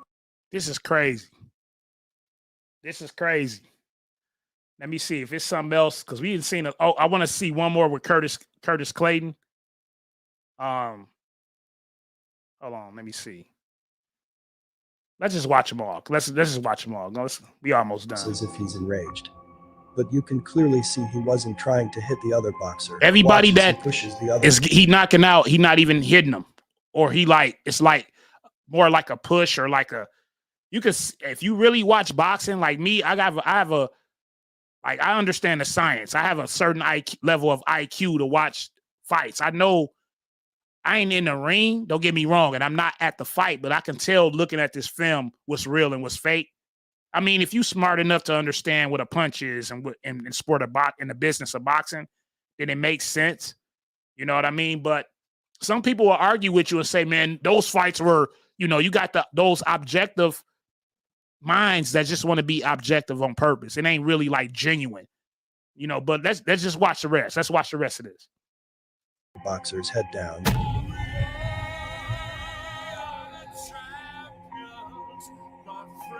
In the same direction Tyson swings, not connecting at all.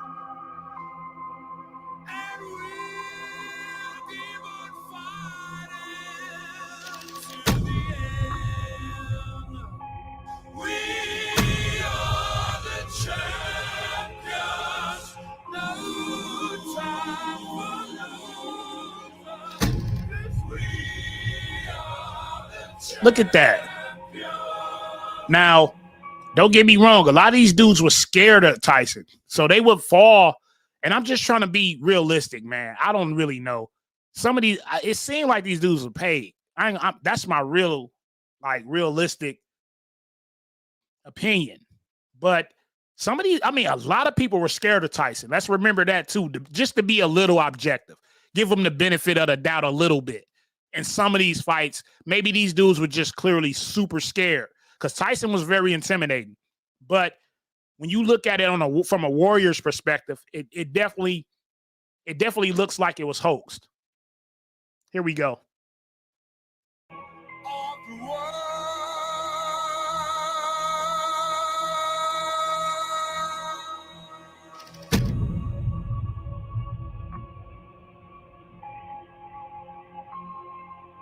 I've taken my bows and my curtain calls. You brought me fame and fortune. And I could have showed it like this, it would have been a lot better. Thank you all.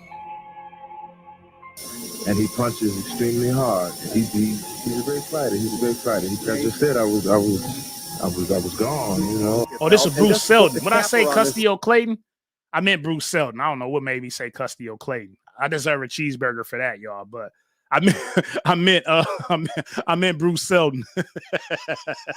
Bizarre evening of boxing. Following the fight, they weren't talking about tonight's fight. They were talking about Mike Tyson's next fight with Evander Holyfield. Yet again, Mike Tyson shocks not only the boxing world, but also the general public. His latest outrage came as he bit off part of Evander Holyfield's ear.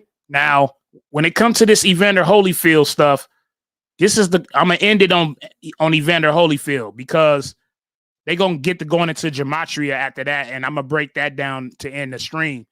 But Bruce Seldon was definitely a paid fight. If y'all didn't see that Mike Tyson versus Bruce Seldon fight, that was definitely a fixed fight. And by the way, Bruce Seldon's record was like 33-13-3. Those numbers. You got to pay attention to the numbers, the 33s, the 13s, the 113s, stuff like that. It's very important. As a master mason, they practice those type of numbers. So if you don't know much about gematria and numerology, you will learn a lot about that on Numbers Don't Lie, because I'm going to go deep into it, because I've been studying a lot of this stuff for some years.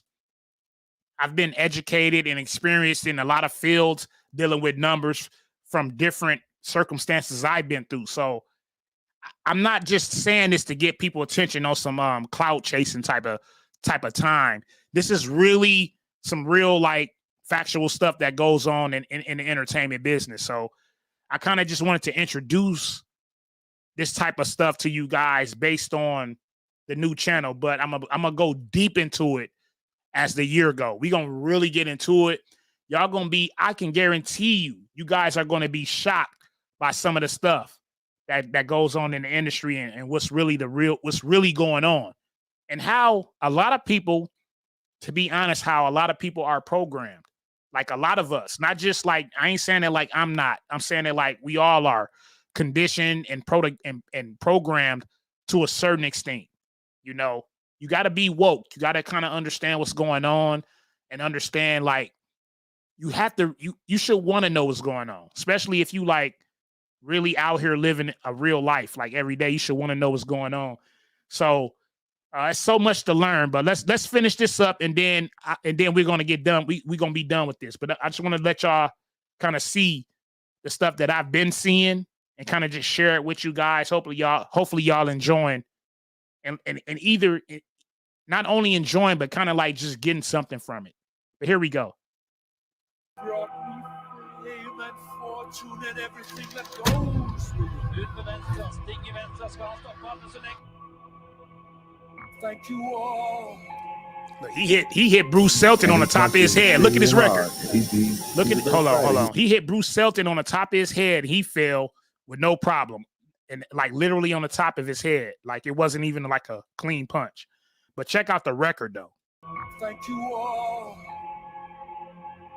And Bruce Selton hit the ground like he got hit with a rocket or something. Check this out though. 33-3 with 29 KOs. 33-3, 333. Now, if you don't know what those numbers mean, just be a little patient with me, and I can break it down for you. Now, I can give you a imitation example. I can give you an imitation explanation of number 333 right now, but I'll be wasting my time, because I'm gonna tell you what it really means as we move forward in future live streams and videos. But the 333 is a masonry number. I'll tell you that much for right now. The 3s, the 9s, the 6s, amongst other numbers, because it's all about numerology. All right, so let's continue. We got about 5-10 more minutes, y'all, and then we'll be done with this. And he punches extremely hard. He's a great fighter. I just said I was gone, you know. And just to put the capper on this bizarre evening of boxing, following the... And if you notice, Tyson knocked him out, right? But soon as Tyson run ups and hugs Bruce Selton. Bruce Selton clearly got his equilibrium intact. He clearly knows what's going on. It shows you, they're telling you it was a fixed fight. But Tyson is going to tell you. So I don't got to tell you, because Tyson going to tell you. And by the way, Tyson been telling us. But he can't tell us blatantly, because he will get punished for that. But let's move forward. Fight. They weren't talking about tonight's fight. They were talking about Mike Tyson's next fight with Evander Holyfield.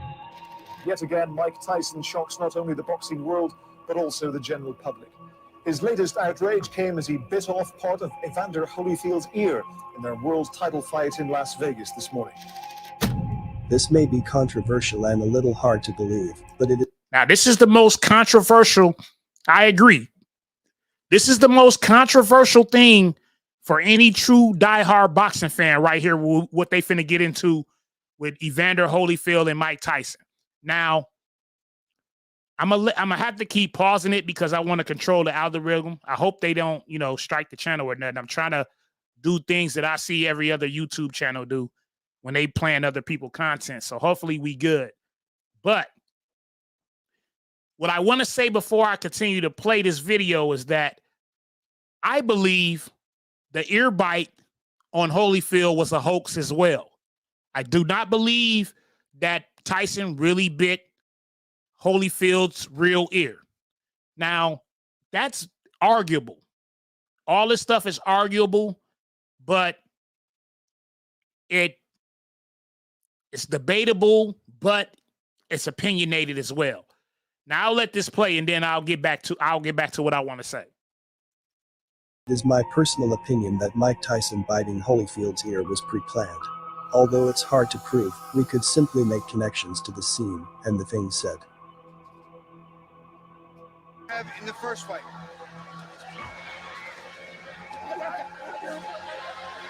What happened here? But it's been no bed of roses. No pleasure cruise. Notice how Holyfield goes into position. If another man is about to put his mouth on your ear, you would naturally feel his breath. Now, what he's saying is true. It seemed like Holyfield got in position and let Tyson set up the bite. You see what I'm saying? Like, who would let somebody get that close on their ear to get a full clinch with their teeth on their ear, right? And actually bite a piece off? Who would, if you grab me, if we boxing in the ring right now, if I had no experience, listen, if I had no experience, you is not finna just grab me and bite me in my ear. I'm not saying it's impossible because we're human, right? I'm not saying it's impossible. What I'm saying is it's highly impossible. That's what I'm saying. It's likely impossible, at least, that you will not be able to grab me in a championship fight. And I actually feel your lips by my ear or hear you breathing by my ear, and I just stay in the same position. I don't think that's realistic. I would say 90% of the time, I would not let that happen. But I'm not Evander Holyfield. But let's let the video continue. Tongue, and if you're a heterosexual man, this would be very uncomfortable. I say that to say Holyfield allowed Tyson. Chef Wormley, what you say? Should there have been more blood? Yes. Tyson should have had blood on his mouth. Now, don't get me wrong. Holyfield did have blood on his ear and face. Tyson didn't have no blood on his mouth as he spit the ear out, a piece of the ear out. That's crazy, man. But let me go back. Let me go back like 5 seconds. Let me go back like 5 seconds and let's get to it. And by the way, B. Wormley said Jordan 23:45, 4 + 5 = 9. Yes, numerology. It's definitely numerology, B. Wormley. We cannot ignore numbers. The whole system is built on numbers, letters, which equals words, symbolisms, gestures, and colors. All those things go together when we talk about gematria, when we talk about masonry, masons, when we talking about numerology. But let's continue. And if you're a heterosexual man, this would be very uncomfortable. I say that to say Holyfield allowed Tyson's mouth on his ear without moving immediately. My friends, and we'll keep on. But I was beating him, and he spit out of my mouth and bit me in the ear. Is that? How can he bite your ear with a mouthpiece? Spit it out. He said. Hold on, I'll let you listen to what he said again. He don't even got the story right. He bit his. Hold on. Let's play it again. And we'll keep on. But I was beating him, and he spit out of my mouth and bit me in the ear. Is that? How can he bite your? He spit out the mouthpiece and he bit me in the ear. Now watch this. He said. Now Holyfield said he spit out the mouthpiece and bit me in the ear. And we'll keep on. But I was beating him, and he spit out of my mouth and bit me in the ear. Is that? How can he bite your ear with a mouthpiece? Spit it out, and then he spit the mouthpiece out. He spit the mouthpiece out and bit me on the ear.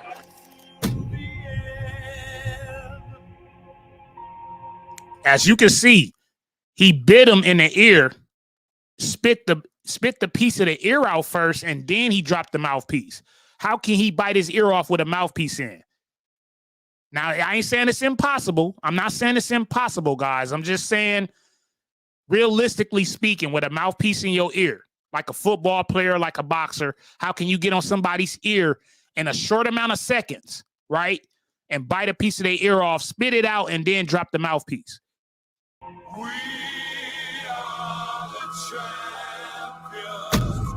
He says he spits the mouthpiece out and then bites him in the ear.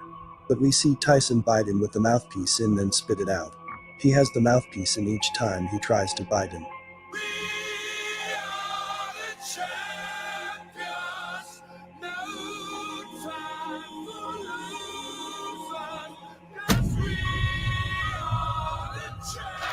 A very angry Evander Holyfield now.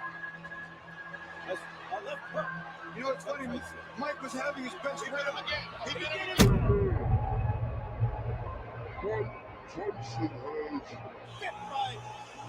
Now, if you notice, when he opened his mouth, when Mike Tyson said, "Come on," he didn't have no blood on his mouth. He had not a drip drop. Dirty Mike Tyson. I can't believe what I'm seeing. Well, first he had a parachute drop on him. I find it strange. There's no And blood. then the announcer say, and first Holyfield had a parachute drop on him. All those, even when that parachute, when Holyfield fought Riddick Bowe, that was staged as well, guys. That was staged as well when the parachute dropped on Holyfield in that fight. This stuff is staged, y'all. This is entertainment. On Tyson's mouth or around his face due to the bite. Watch as Tyson spits a piece of his ear out.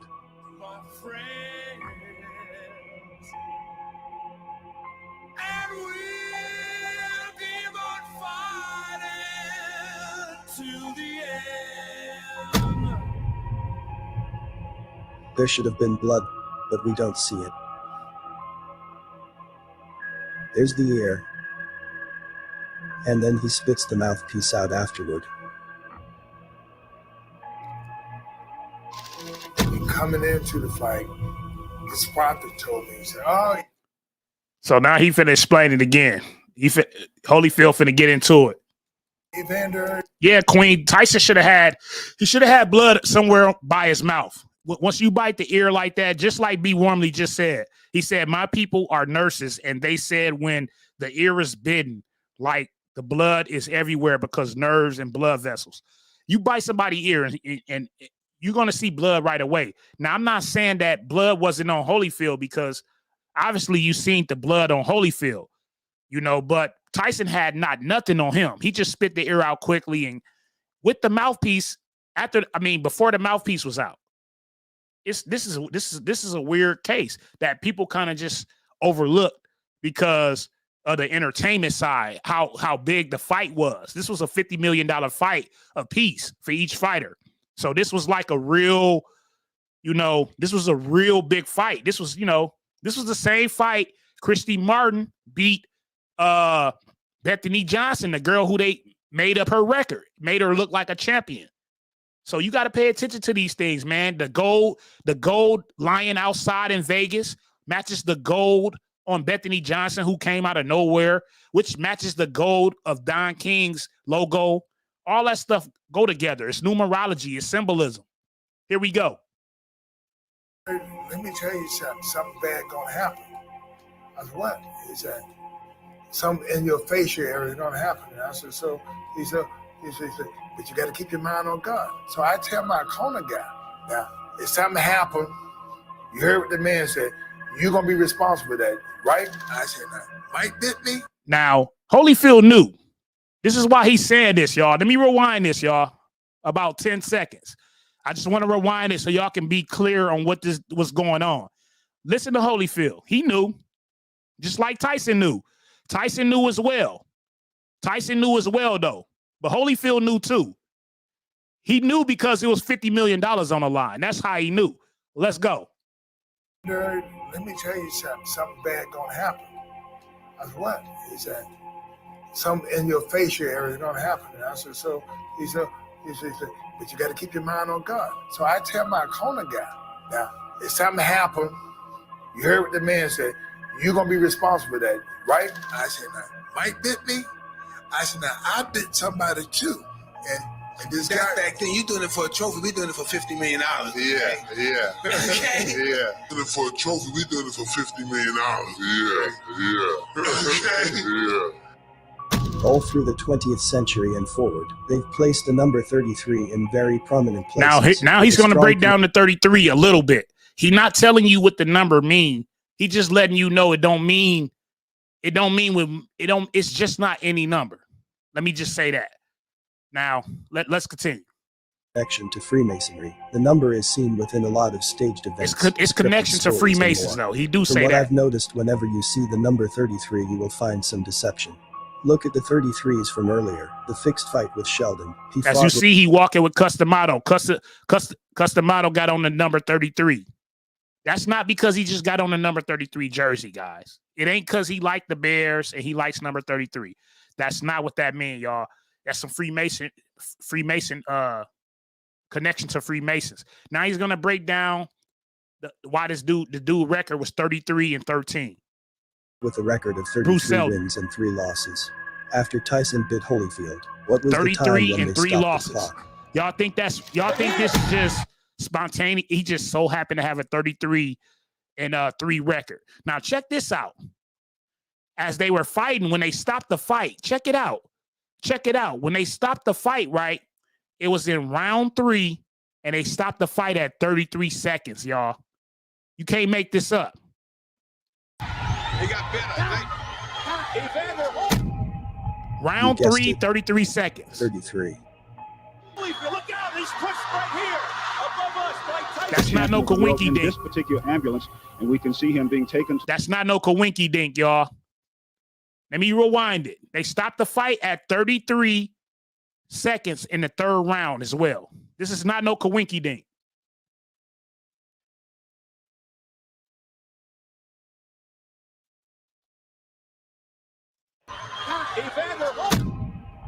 You guessed Crazy.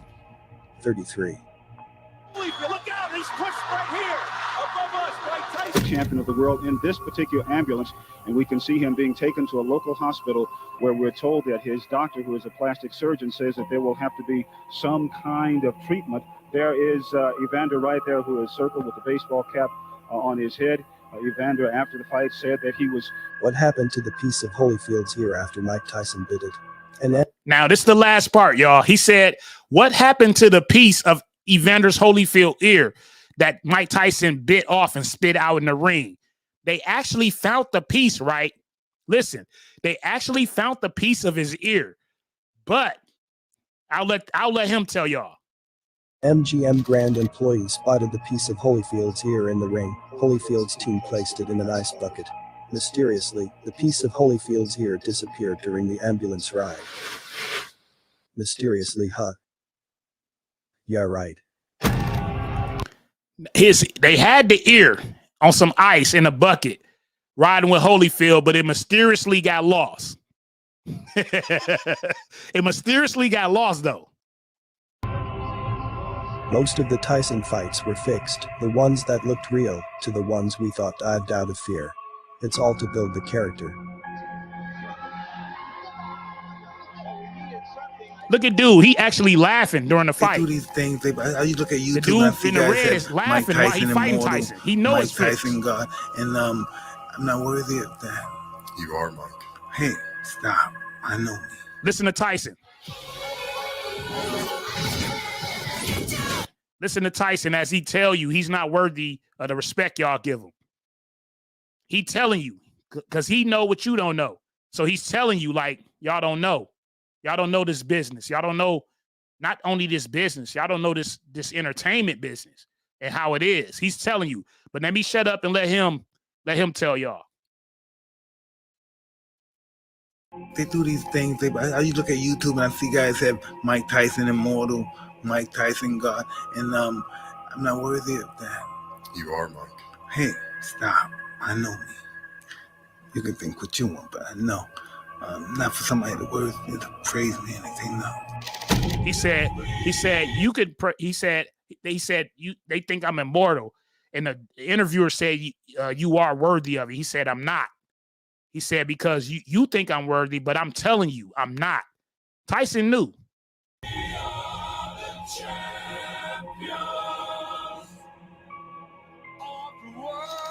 Fight about fight a monkey or gorilla. Who let you fight a fight? Who let you fight a fight? If you had a monkey and a gorilla? Yeah, who let you fight a fight? Monkey? That's what they do. Sports are to keep people under control. People are encouraged to join, to outdo each other in order to show they are not weak. We can see how pitting people against each other in rivalries is common today. So that's pretty much the gist of that, man. I kind of just wanted to do a 2-hour. We on for 2 hours. I did a nice little review. Salute to Industry Hoax, by the way. Y'all can check out his channel, man, if y'all want to see more content like that actively right now. The dude is a genius the way he break down stuff. And I love to give people on YouTube credit for their content when they really is genuine, when you really see somebody organically does something. And it just kind of inspired me to get more on the same level. I kind of knew a lot of, not everything, the things he was saying in his video, I knew maybe 30% of it. So basically, I found out like another good 60, 70% of information that I didn't know about boxing, particularly. I mean, when we talk in particulars, boxing, I didn't know it was that corrupted like that. I knew it was corrupted, but I didn't necessarily know it was like that. You know what I mean? So that was a great breakdown. Let me see. Hold on 1 second. Let's see if we can fix this. All right. Yeah, but yeah, that was a nice little breakdown, man. I hope y'all enjoyed the content on that. Far as like, and I'll be out of here probably in another 10 minutes, 5-10 minutes. But far as Muhammad Ali, I don't believe Muhammad Ali knew that Sonny Liston got paid. I do believe Sonny Liston got paid to fall in that second fight. It's either that or the dude was just clearly intimidated by Muhammad Ali from the first fight. Ali was catching him, sticking and moving, avoiding every jab, every 1-2, anything that Sonny Liston threw.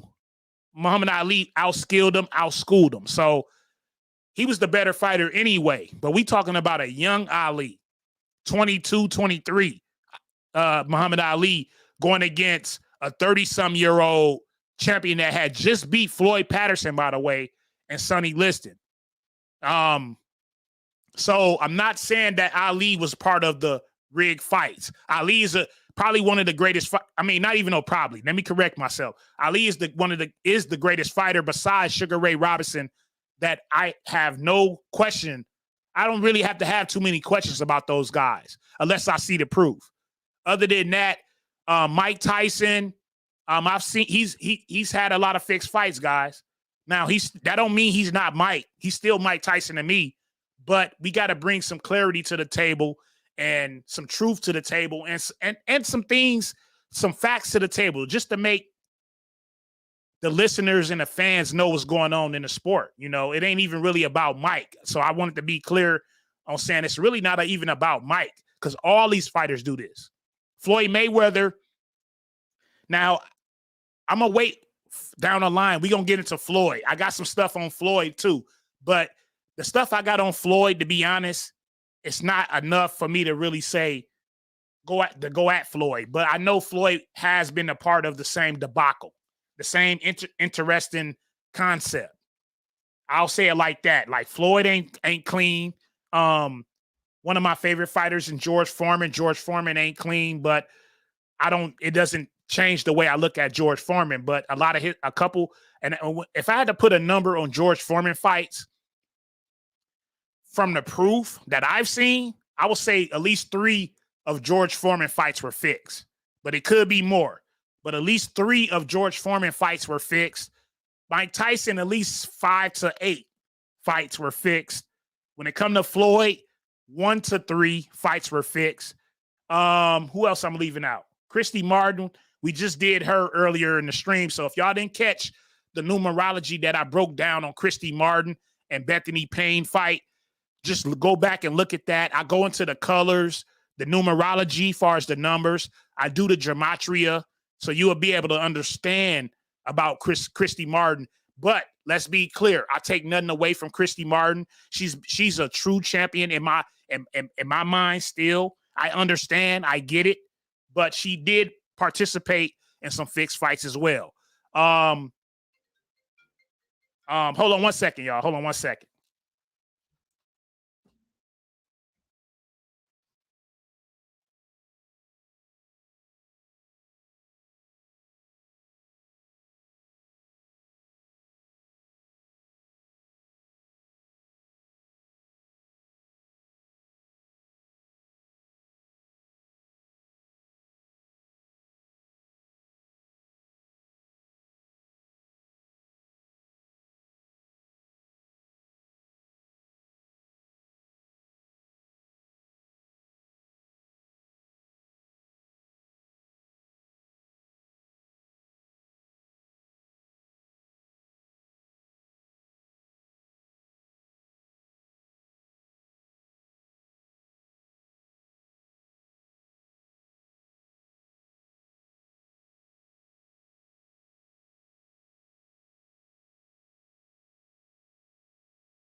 All right, so we back. So I'm gonna finish it out, man. You say Ali was shamed to remember he took a stance against the war. Ali was shamed. Yeah, Ali, he was surprised, warmly. He was surprised, man.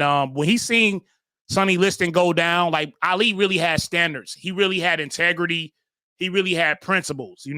That's why I don't put Ali in that. I'm not gonna take nothing away from Sonny, because Sonny had a lot of questionable things happen in his career. Sonny Liston did. So I take nothing away from Ali. But I just kind of wanted to break down some of these fights and give y'all some real intangible content for one, and give y'all some intangible content as far as like the understanding of the business. So man, I hope y'all enjoyed it, man. Today is Tuesday. So I'll probably come back live on Thursday or Friday, man. We'll break down this weekend fight. Amongst other things, I want to make our topics different from all the other channels. Like, I kind of just want to come in and bring something different to the table when it comes to this boxing. But make sure you guys are subscribed to Numbers Don't Lie TV. That's the new channel where I really will go into detail on this type of content that we did today. This channel right here that we're on right now will be basketball and boxing, as far as like prediction videos on the boxing side, and just like commentary for the games and the fights. That's all I'm gonna do over here. On the other channel, we gonna get into some personal conversations like we did today. So make sure y'all subscribe. Y'all have a good Tuesday. Enjoy y'all day. Let me see. He say what got me on this topic was Selden versus Tyson back in the day because of Tupac shooting. He was too outspoken for something not to be connected. Then I went all in, and he say, in what I know. Oh boy. Yeah. We got some great conversations, man, to have on the other channel moving forward regarding Tupac, Nipsey, everybody, man, everybody. So it's something to talk about as well outside of boxing. Like, I don't want to talk boxing and basketball every day about the same conversations. Oh man, Bud Crawford and Spence, they gonna fight on Christmas. Al Heyman is blocking the fight. Canelo ducking. I'm tired of all those conversations. I want to get into some real conversations where we could talk about real life stuff and talk about the things we know or see that's going on as far as opinion wise in the entertainment business. So y'all have a great Tuesday. Y'all enjoy y'all day tonight, man. Y'all stay positive. Y'all stay solid. Y'all, most importantly, man, y'all stay sucker free. Hit that like, hit that subscribe, and I'm gonna catch y'all on the next vibe. I'm out. 100. I'm sucker free. Appreciate y'all support. I think we had a cool stream, man. And hopefully I can be more intangible moving forward on this channel. Other than that, man, y'all stay safe, man. I'll see y'all. 100. Queen said, love this. I learned so much today. Keep it coming. Bless up. Salute to you, Queen. Queen, make sure y'all subscribe to the Numbers Don't Lie, by the way. And let me give y'all a round of applause, too.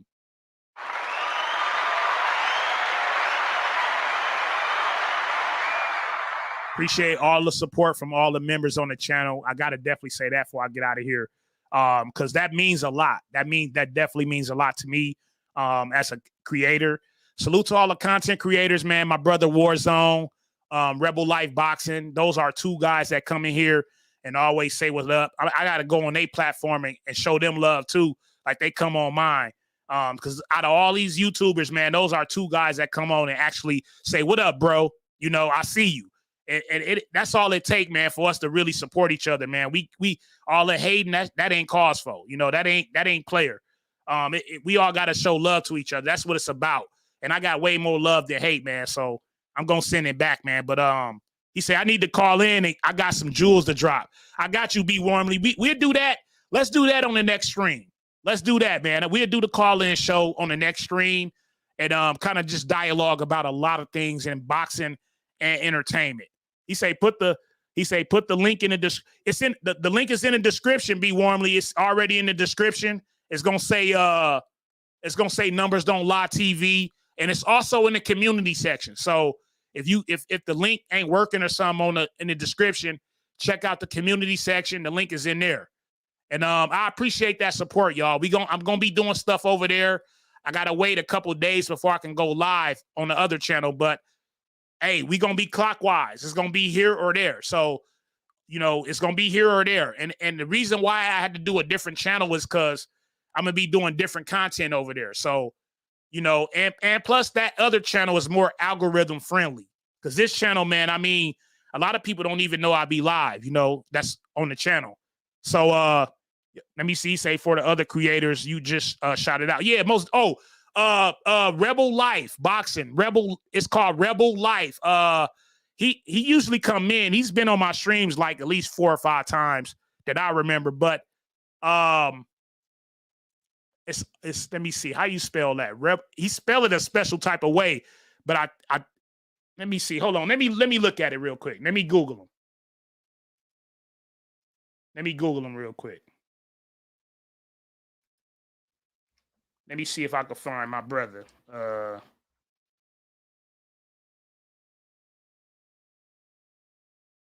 Let me see. I think okay.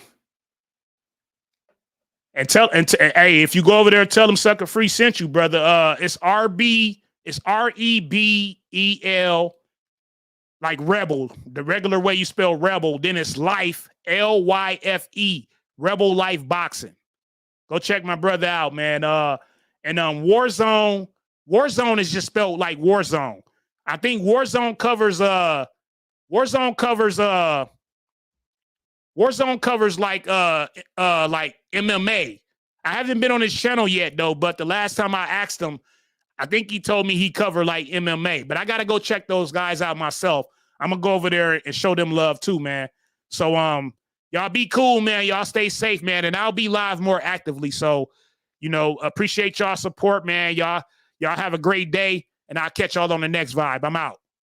100. I'm sucker free. Appreciate y'all, man.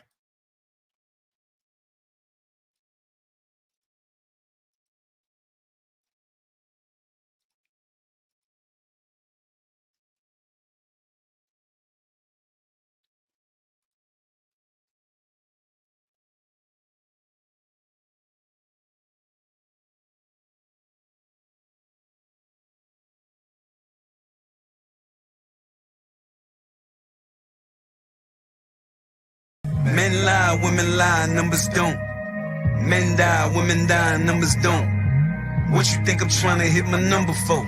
I said, what you think I'm trying to hit my number for? Men lie, women lie, numbers don't. Men die, women die, numbers don't. It's a secret society. All we ask is trust.